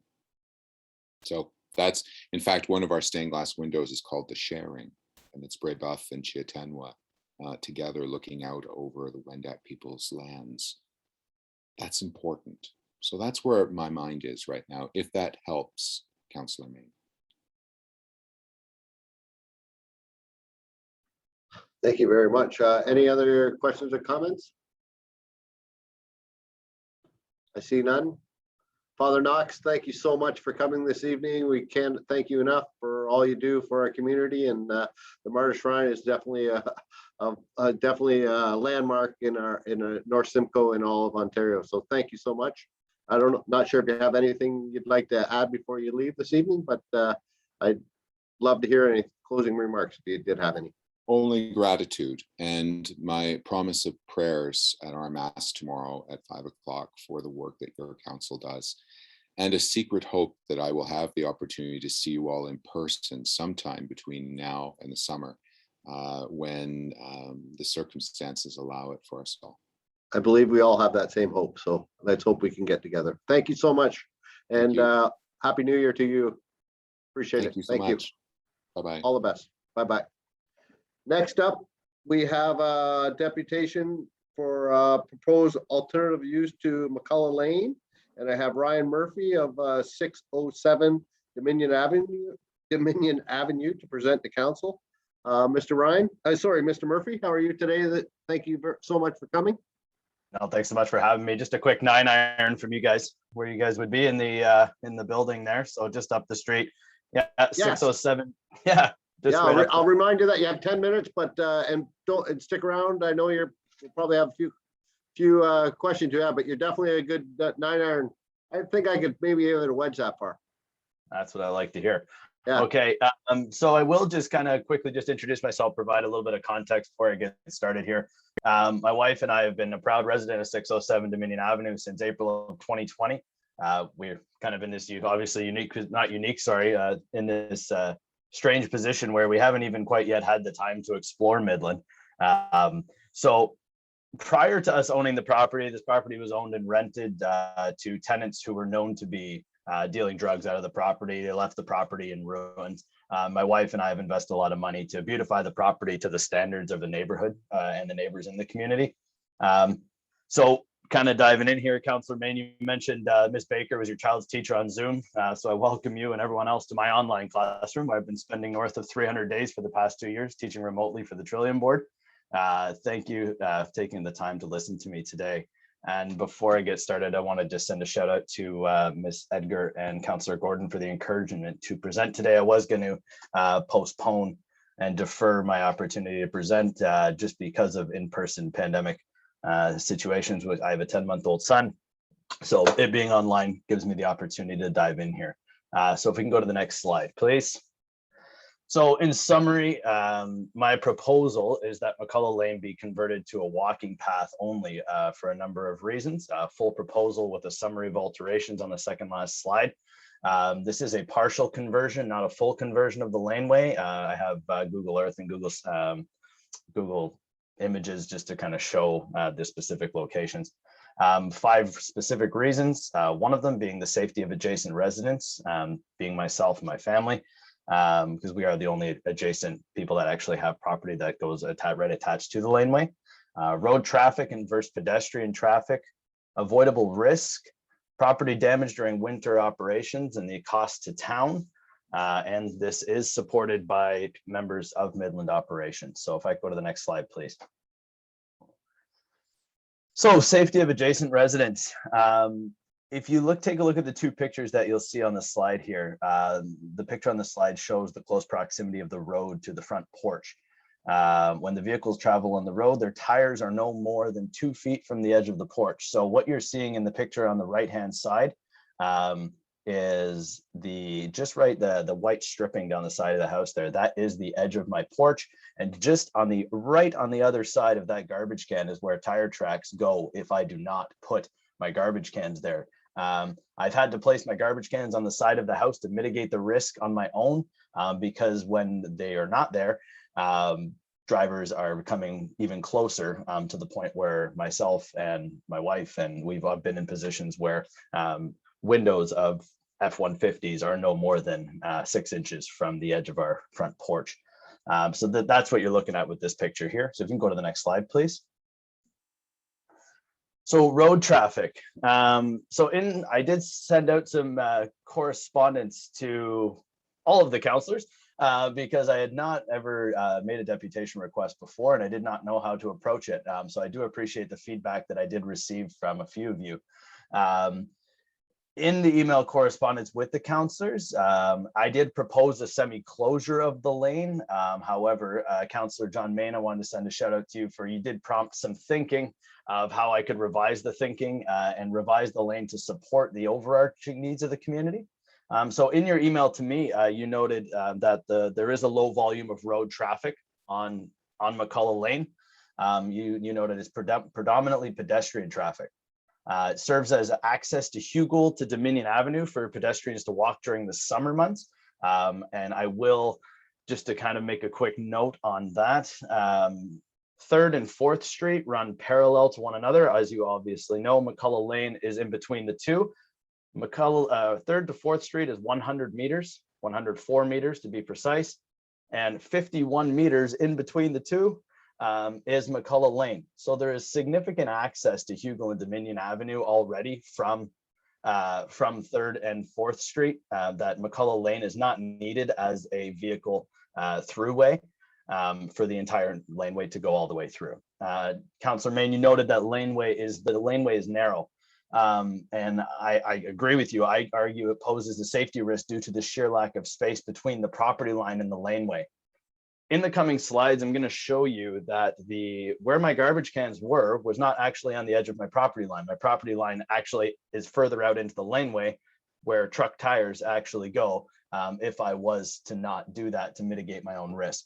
So I will just kind of repoint that my initial thought was to close the road, but after correspondence with Councillor Main and chatting on site with Midland operations, I believe that a walking path helps to serve the actual need of the community, as road access is readily available via 3rd and 4th Street.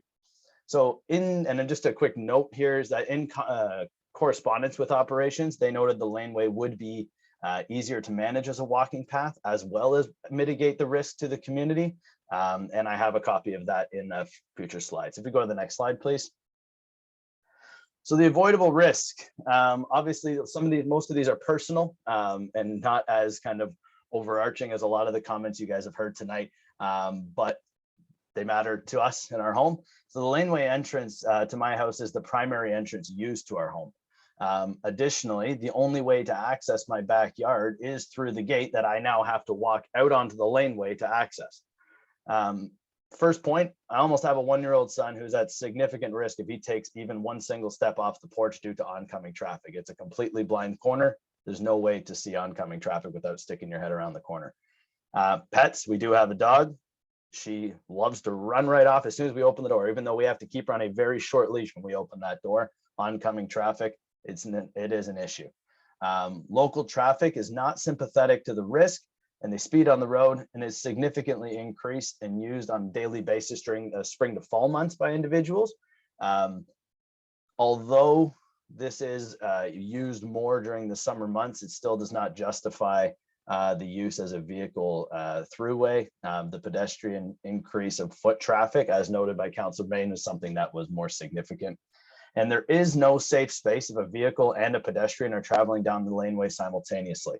So if we want to promote foot traffic at this laneway as a space for foot traffic, if a vehicle comes one of the directions, by the way, first of all, the laneway can go both ways. So there is no way for a vehicle to pass one another on the laneway. And also, if there's a vehicle, whether it be a Honda Civic or a Ford F-150, there's absolutely no safe space for a person to actually move out of the way while that vehicle passes down the laneway. Next slide, please. Property damage during winter operations. So this one has been hitting home a lot in the last little while. The next few slides are going to have pictures that are just going to show the damage that have been caused in only 2 snowplow trips during the laneway this winter. Was never repaired from last year. In communication with Wayne Tremblay, who is lead hand Midland operations, he agrees the laneway should be converted to a walking path and plowed with a sidewalk plower to mitigate property damage and other risks.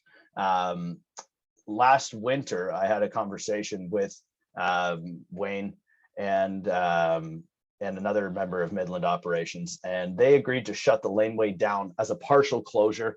And it was agreed upon by Midland Fire. They came and checked it out and said, yeah, we don't need access to that. It's completely agreed. It was fine. So they shut it down.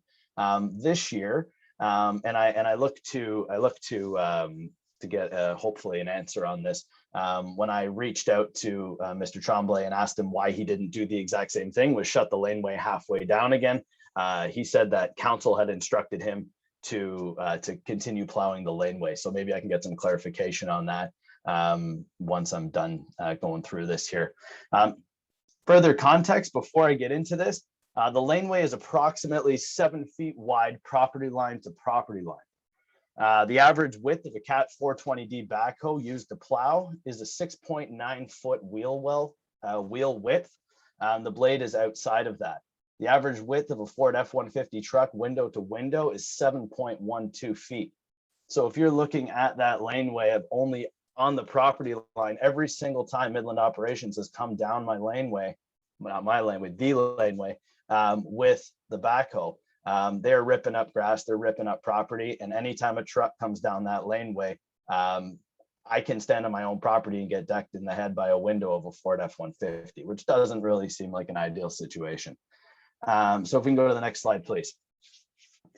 So here's some evidence of the property damage. This was plow trip number 1 this year. If you're looking on the first picture on the left-hand side, you're going to see that that actually had a lock and a latch on it to start. Now it doesn't.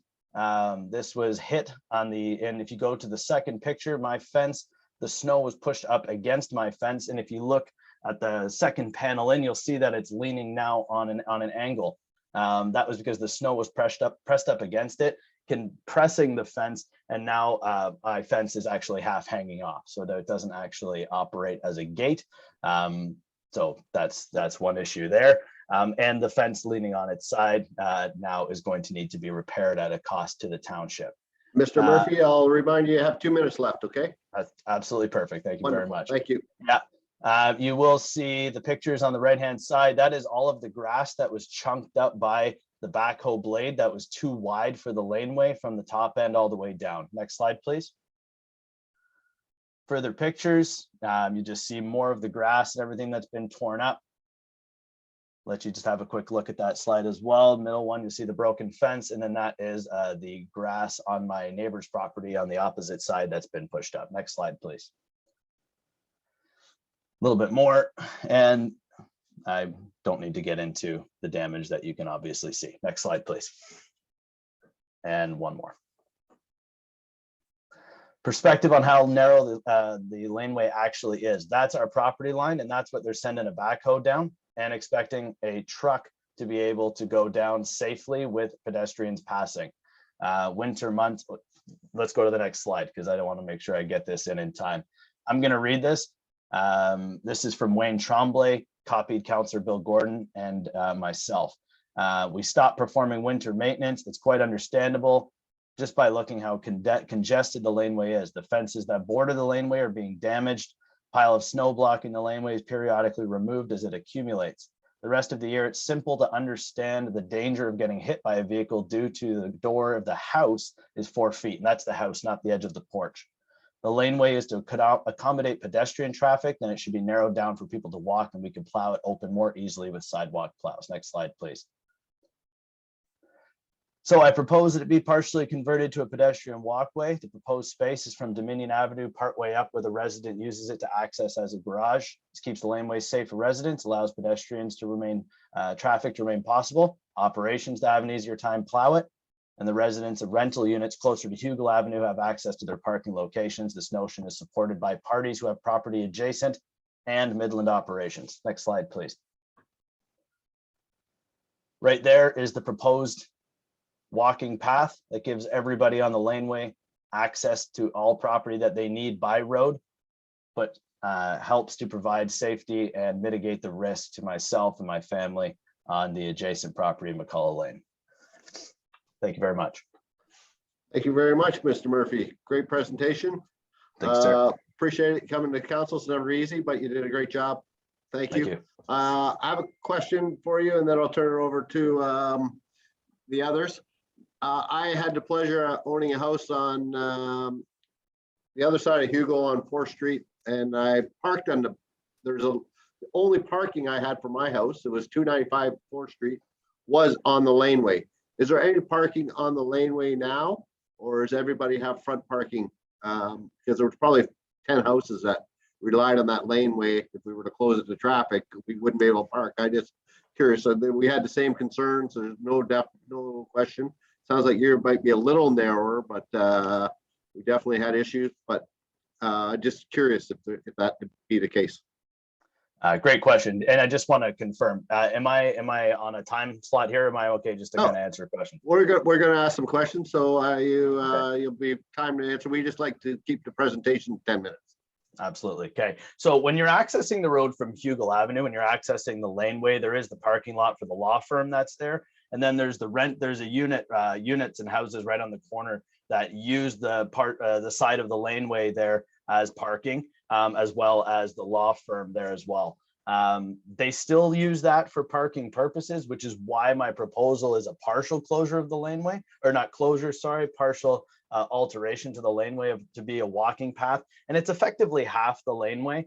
And what that does is that gives access to it gives access to the law firm, still has access to their parking lot, completely accessed from Hugel Avenue. This would also service the people who are in the rental units at the top end on Hugel Avenue as well.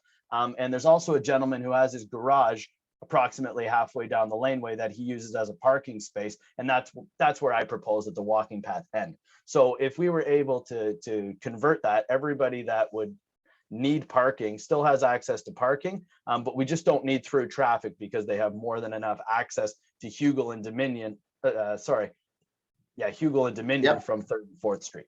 Yeah. Now, sorry, last question, and I'll turn it over to council. Now, is a little, to me, the pictures, it seemed a little wider down at that other end that you're proposing. Am I correct? Or it seems to get a little tighter? I walked the trail, I walked it this morning when I took the dog out. I don't know if you saw me walk by, but I wanted to have a look at it. I knew you were coming and I wanted to have a look. I just live around the corner on Bay Street. So we're neighbors on the other side now, but I just wondered if that was indeed, it looked a little narrower, but I thought I'd ask. So I can't speak to property lines. Obviously, I don't know outside of my own, and I know my neighbor parallel to me right across the way, Julian Kusick. I know his property line because I've asked him as well. So that 7.5 feet or 7 to 7.25 feet, that is the laneway, is our property line width. So whether or not that opens up in a pie shape kind of towards Hugel Avenue, I can't speak to. But what I can speak to is that from my property all the way to the back end of my property line, that distance remains the same, and all property is being damaged the same there as it is at the front end of my property as well.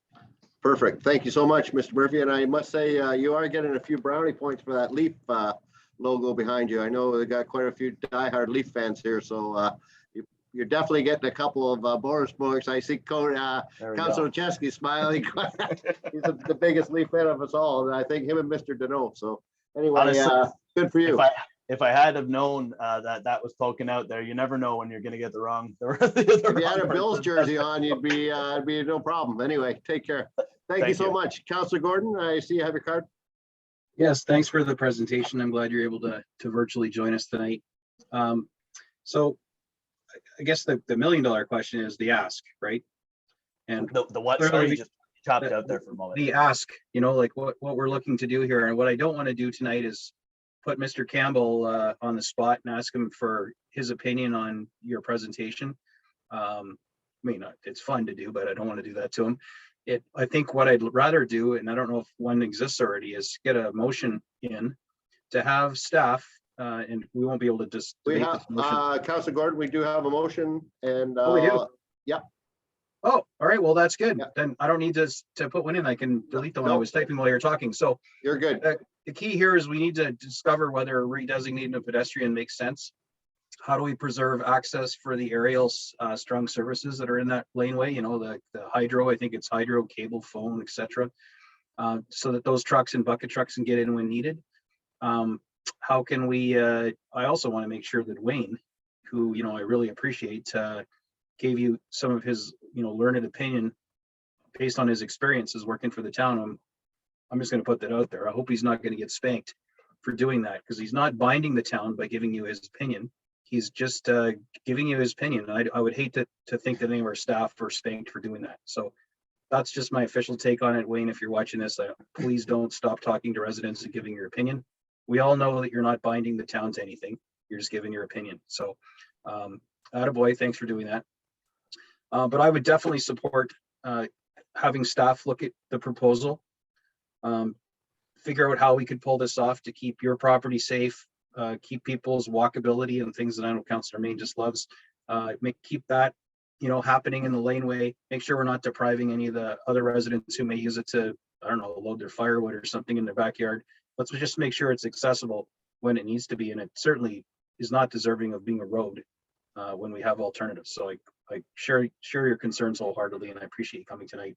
And I look forward to this motion when it comes, and whatever staff report follows. Thank you very much. And I'd just like to comment on the situation with, like you said, with Mr. Tremblay there. I did speak to Wayne and ask him if he could provide comment on the situation. And ultimately, the decision last year to close the laneway was a decision made by Midland operations as a department.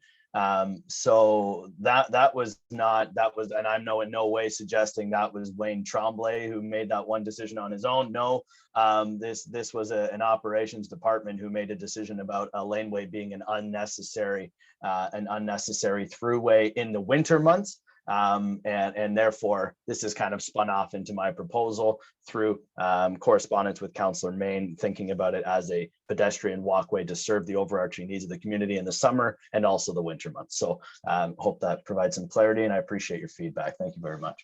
Thanks. And just one point of follow-up, if I could, the decision to start plowing it again, that wouldn't have come from council. First of all, I haven't missed a council meeting, I don't think, in 4 years, and whatever it's been. Yeah.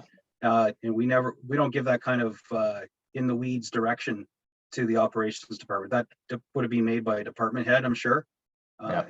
I wouldn't mind hearing what the rationale is, but I'm sure it'll unfold in whatever report comes to council as to why they may have resumed that and why they thought it was a good idea. But just so you know, we don't get into the weeds and direct council where to drop the plows. I appreciate the feedback on that. Thank you very much. And yeah, it didn't make sense either from my end as well. So there's the clarity. Appreciate it. Sorry, I said direct council, I meant direct departmental operations. That's not our. Okay. Councillor Main, you had a comment? Yes, thank you.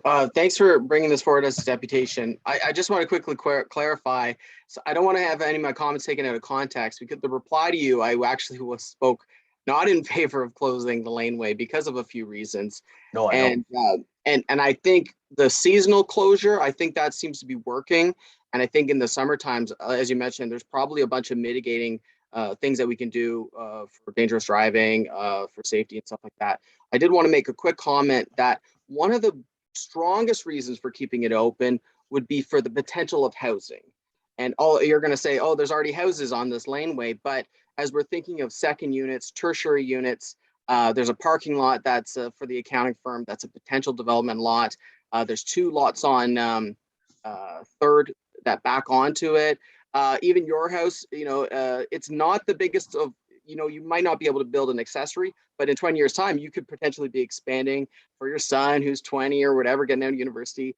The heritage home to the west of you probably wouldn't expand as it has heritage, but there's enough room that they could put in a secondary unit. So that's the only thing that I forgot to mention to you in the email was that's one of the only justifications, or one of the strongest justifications for keeping the laneway for potential of housing. So we don't want to make a short-sighted decision where we close the laneway, but then in the future we go, oh, if only we had this laneway so we could add housing. So I just want to make that comment, and thank you for being super reasonable and compromise and just coming up with a lot of great ideas. And I really appreciate your dialogue, and this has been very great for you to come forward with this. Thank you.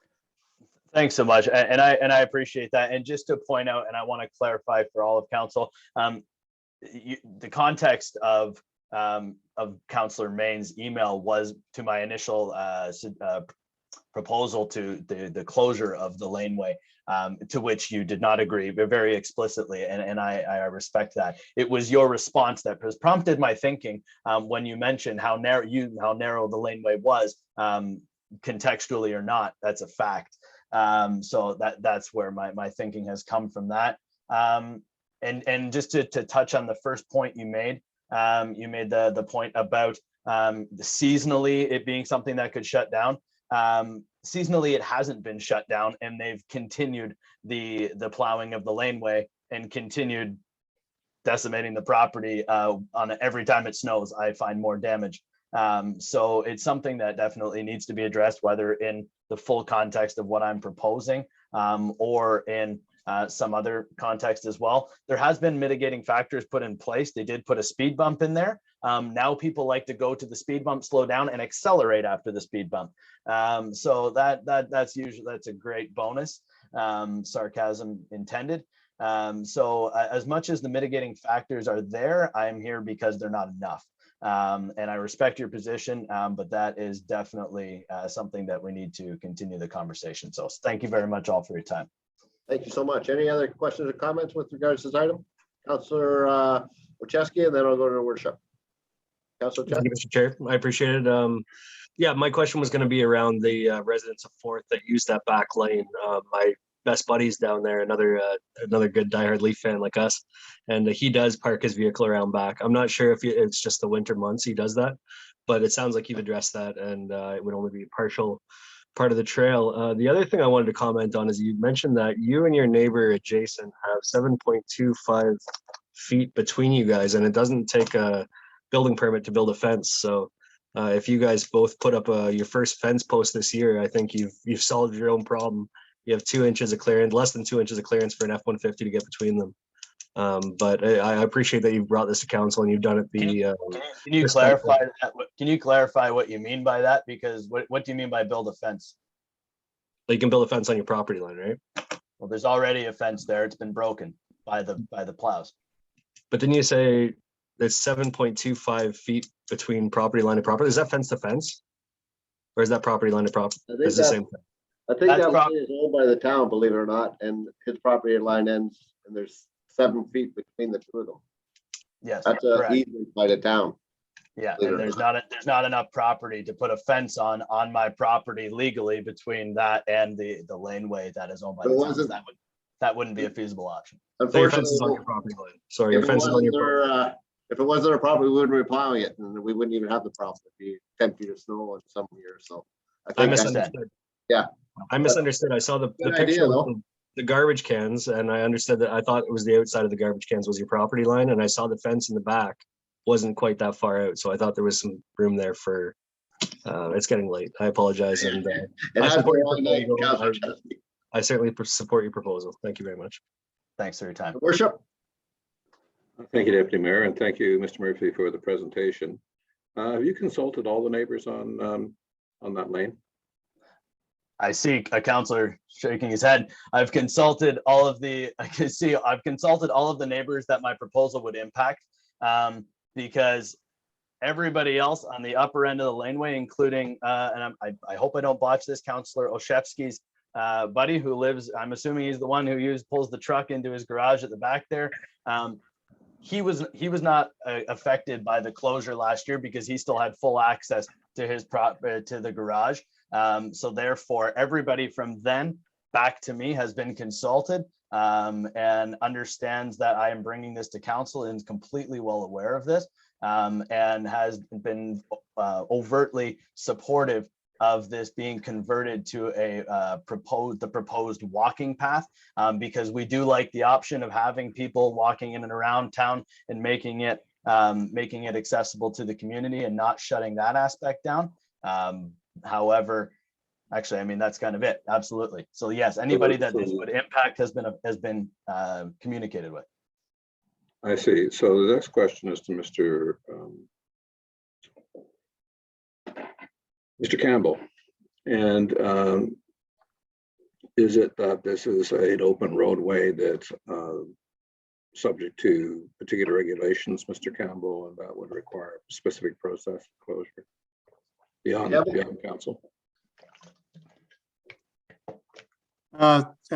Through Deputy Mayor to your worship, this is legally opened highway under the Highway Traffic Act. So therefore we have to abide by all the rules currently under the Highway Traffic Act. If council wishes us to look at closing, it's called stopping up and closing that road. Certainly council can direct staff to investigate that and write a report and report back at some time in the future.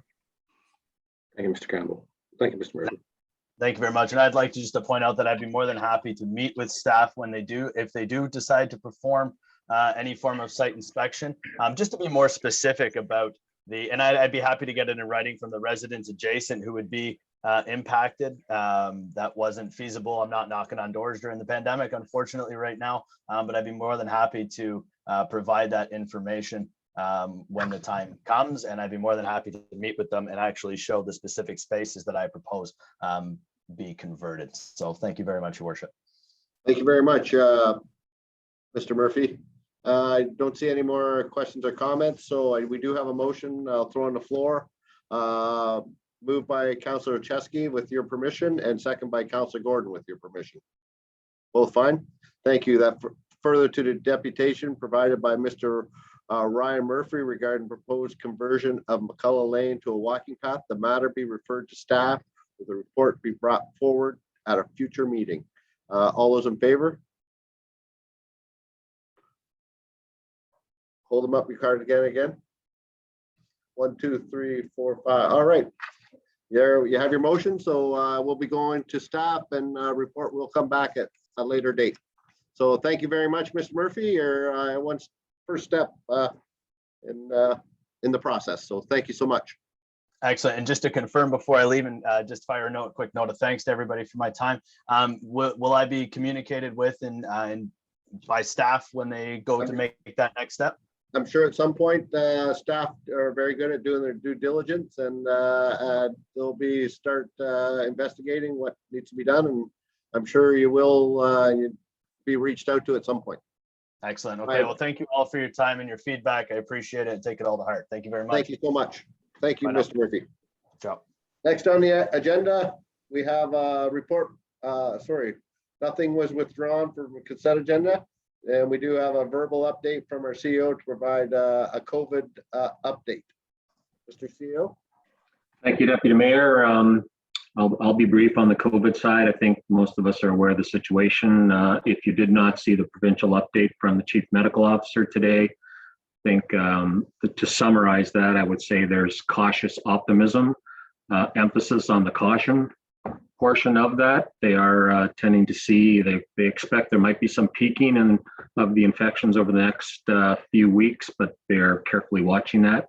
All the focus is on the healthcare system, not only the physical facilities, but also the people working in those systems. The facilities don't really matter if you don't have the people there to obviously service them, and obviously the capacity of people within the healthcare system who are in ICUs and just waiting for care. So that's the main focus, obviously, in watching that, and a great deal of attention being paid to that.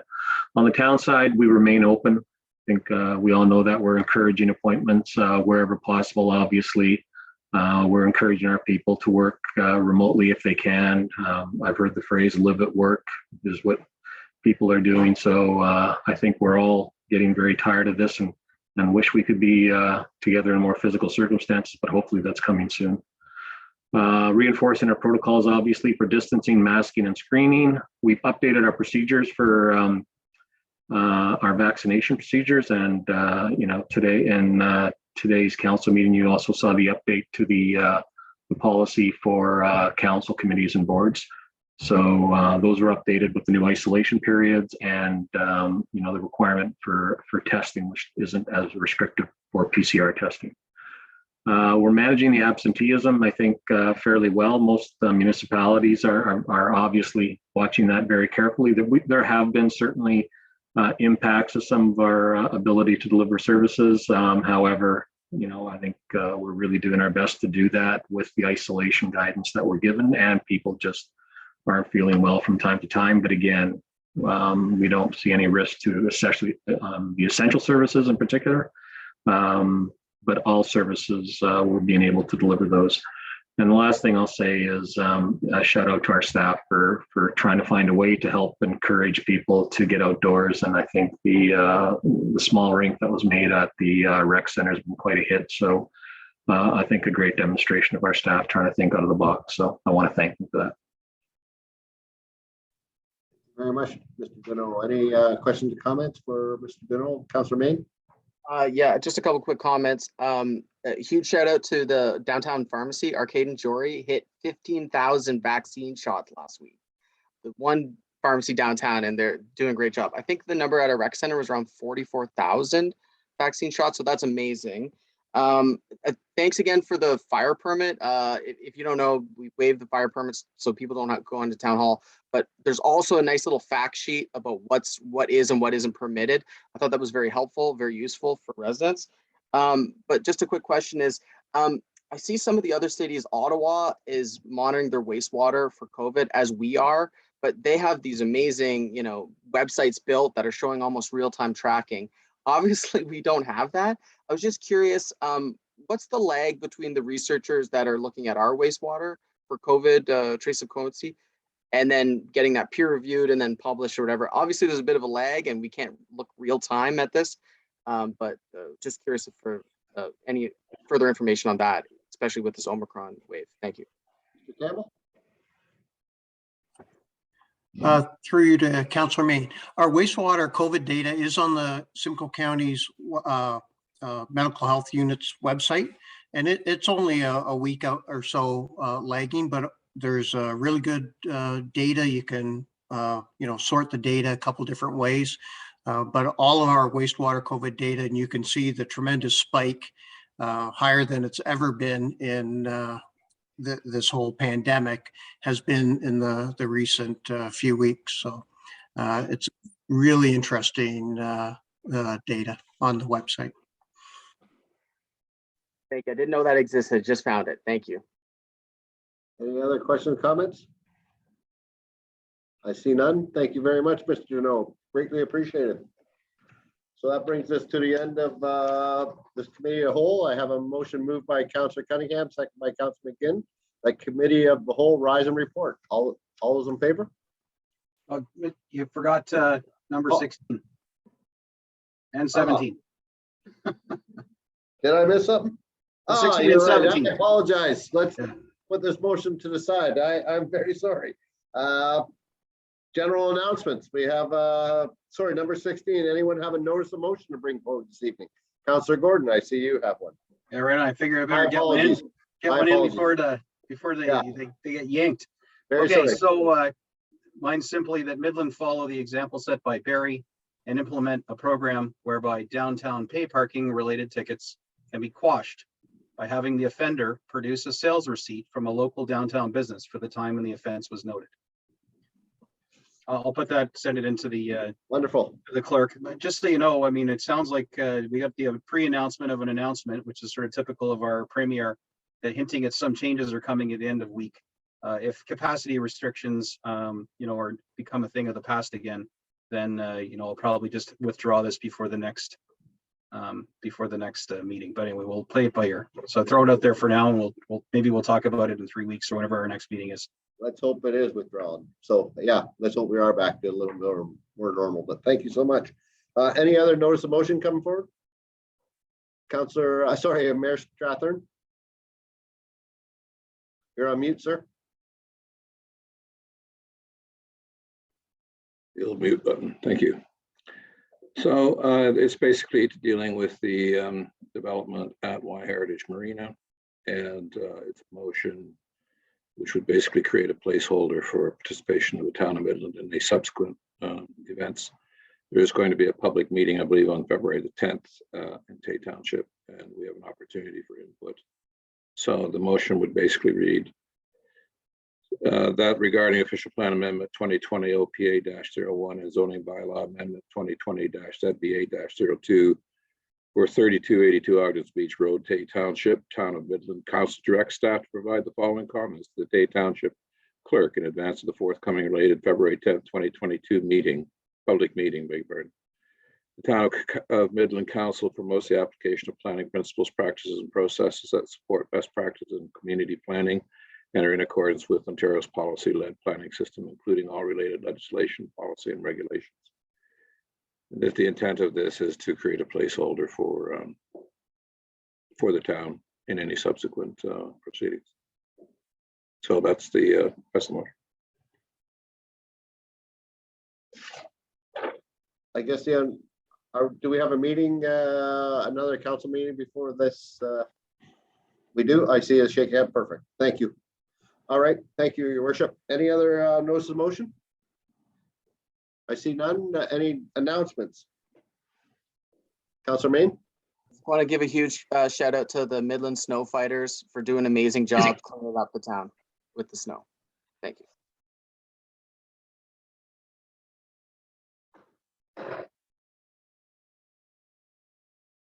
I couldn't unmute there. Sorry. Councillor McGinn. Well said, Councillor Main. You're muted also. Having trouble with that button myself.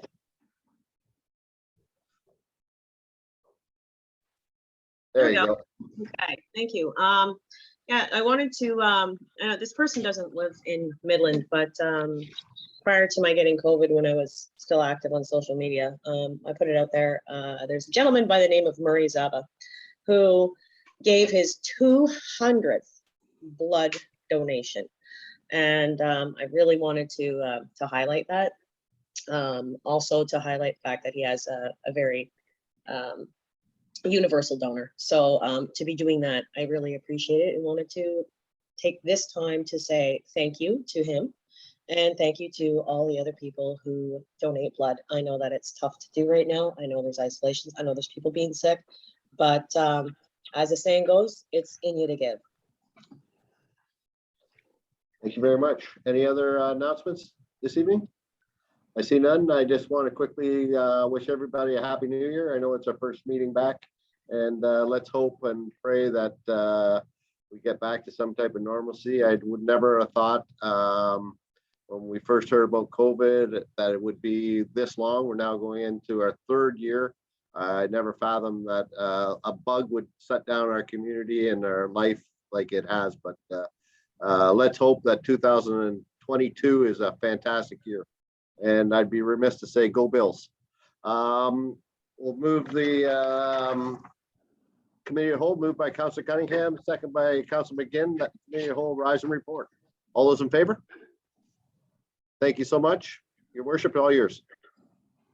Thank you, Deputy Mayor. I think firstly, I'm going to put the motion on the floor to extend because I don't think we're going to cover the rest of the agenda in time that's available.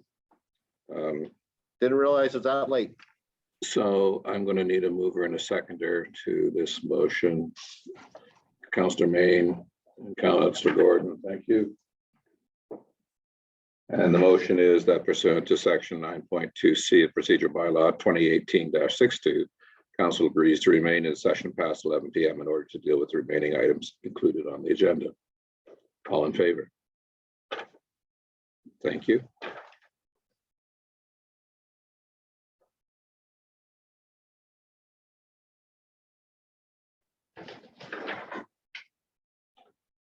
Next, we have a motion by, again, Councillor Main, moved by Councillor Main, second by Councillor Downer, that the recommendations of the Committee of the Whole for the meeting of January 19th, 2022 be adopted as resolutions of Council. All those in favor? Thank you. That carries.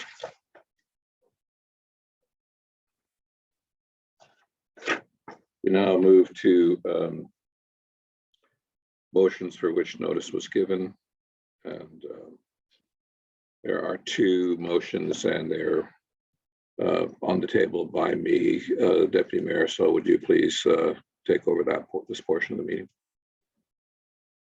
I sure will. If you'd like to read the motion. Thank you. Whereas the County of Simcoe, in partnership with the towns of Penetanguishene and Midland, have recently completed the County Road 93 roundabout project.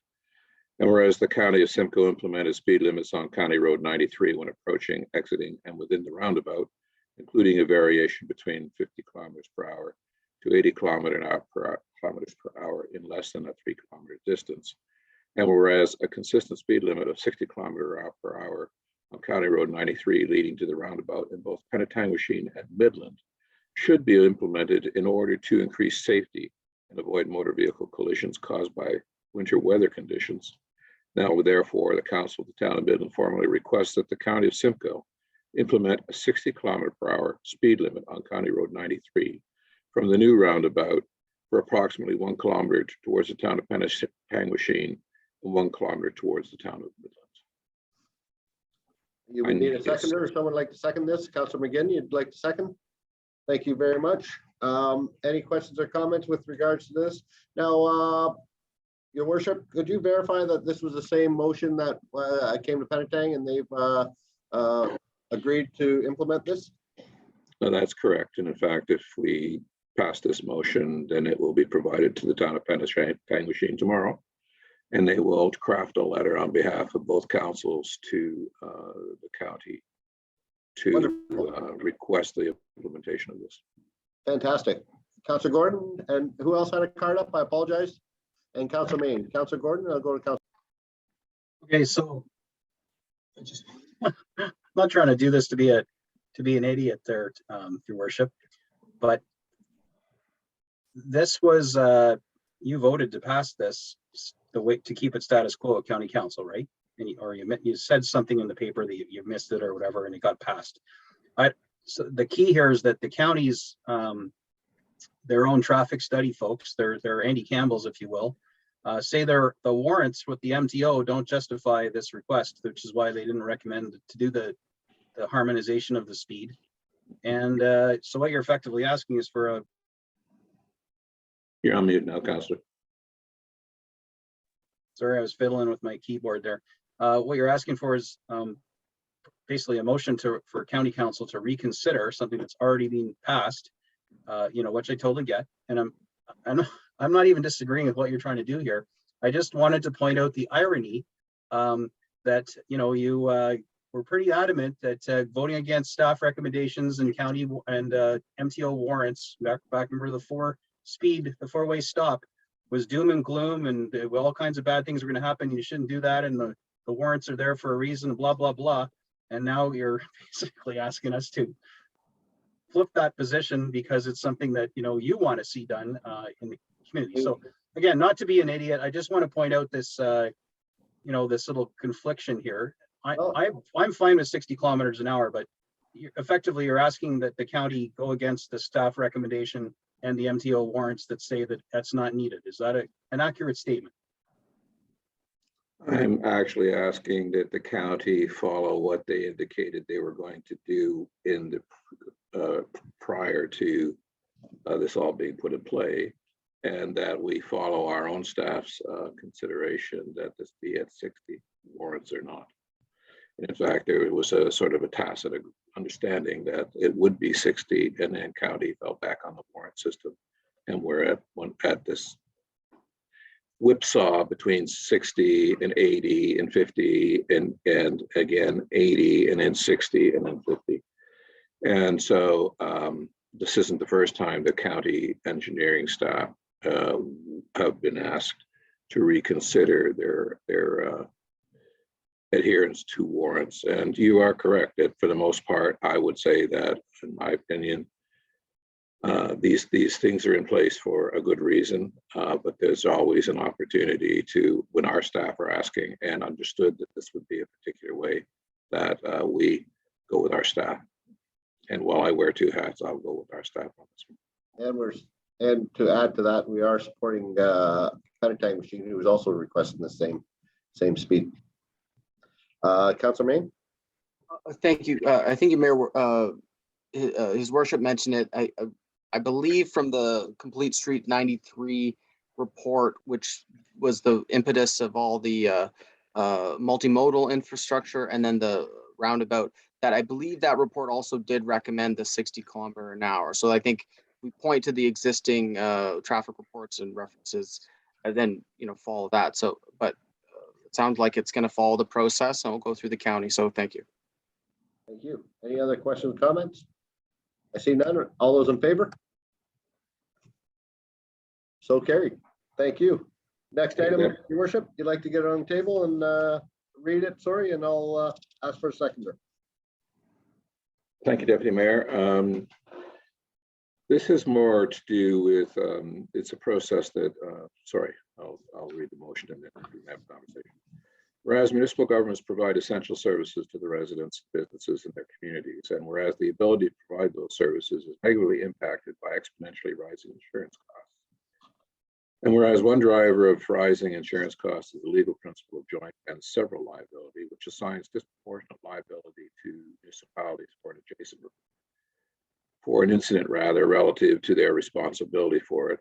And whereas the government of Ontario has the authority and responsibility for the legal framework of joint and several liability, and whereas the Premier of Ontario committed to review the issue in 2018 with a view to helping municipal governments manage their risks and costs, and whereas the Association of Municipalities of Ontario on behalf of municipal governments has provided recommendations in a source document to align municipal liability with proportionate responsibility for incidents and capping awards.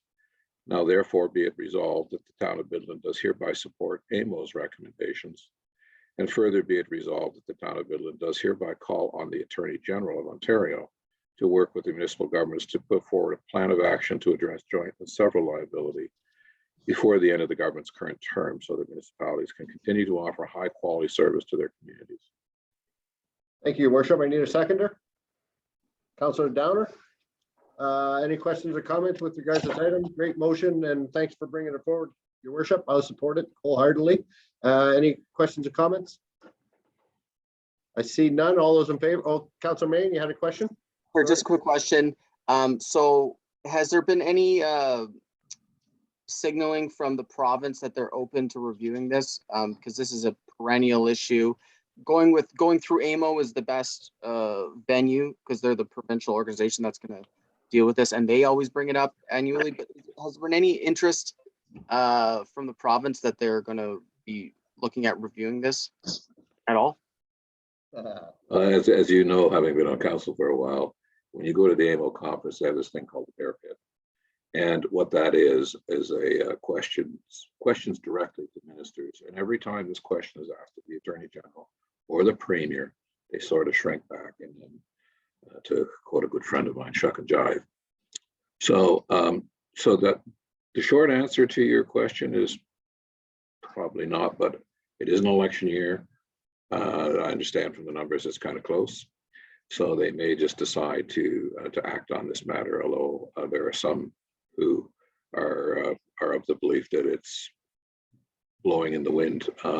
However, I believe that, as does I think the AMO people and other municipalities, that if we don't keep this pressure up, more and more municipalities are going to find themselves uninsurable.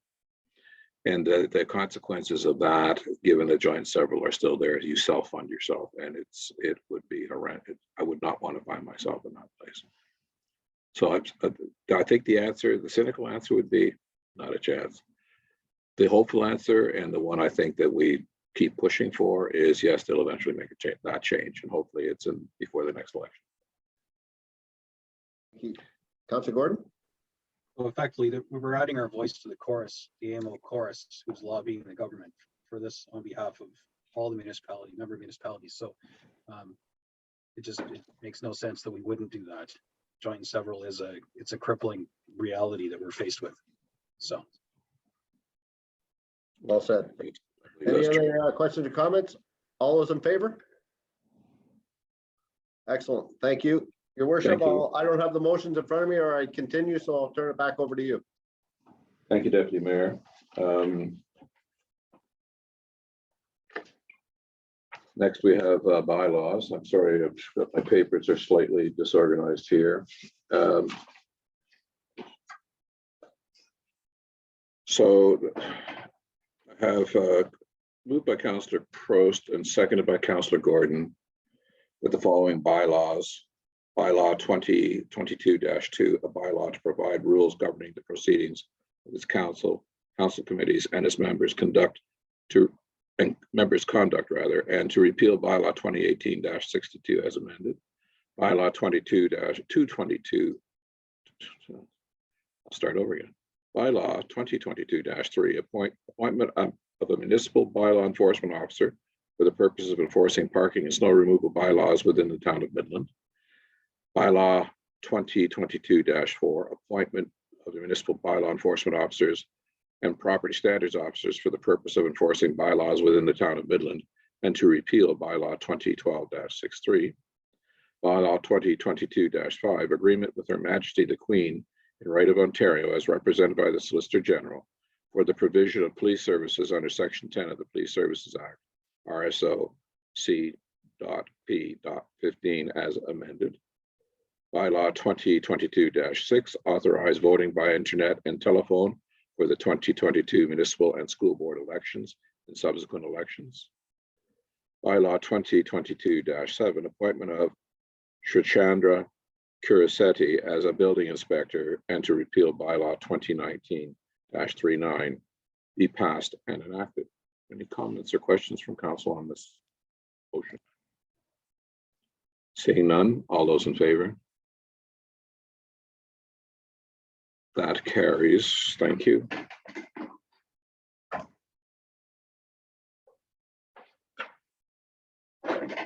We now have a motion moved by Councillor Cunningham and seconded by Deputy Mayor Ross that bylaw 2022-8 being a bylaw to adopt the proceedings of the regular council meeting held January 19th, 2022, be passed and enacted.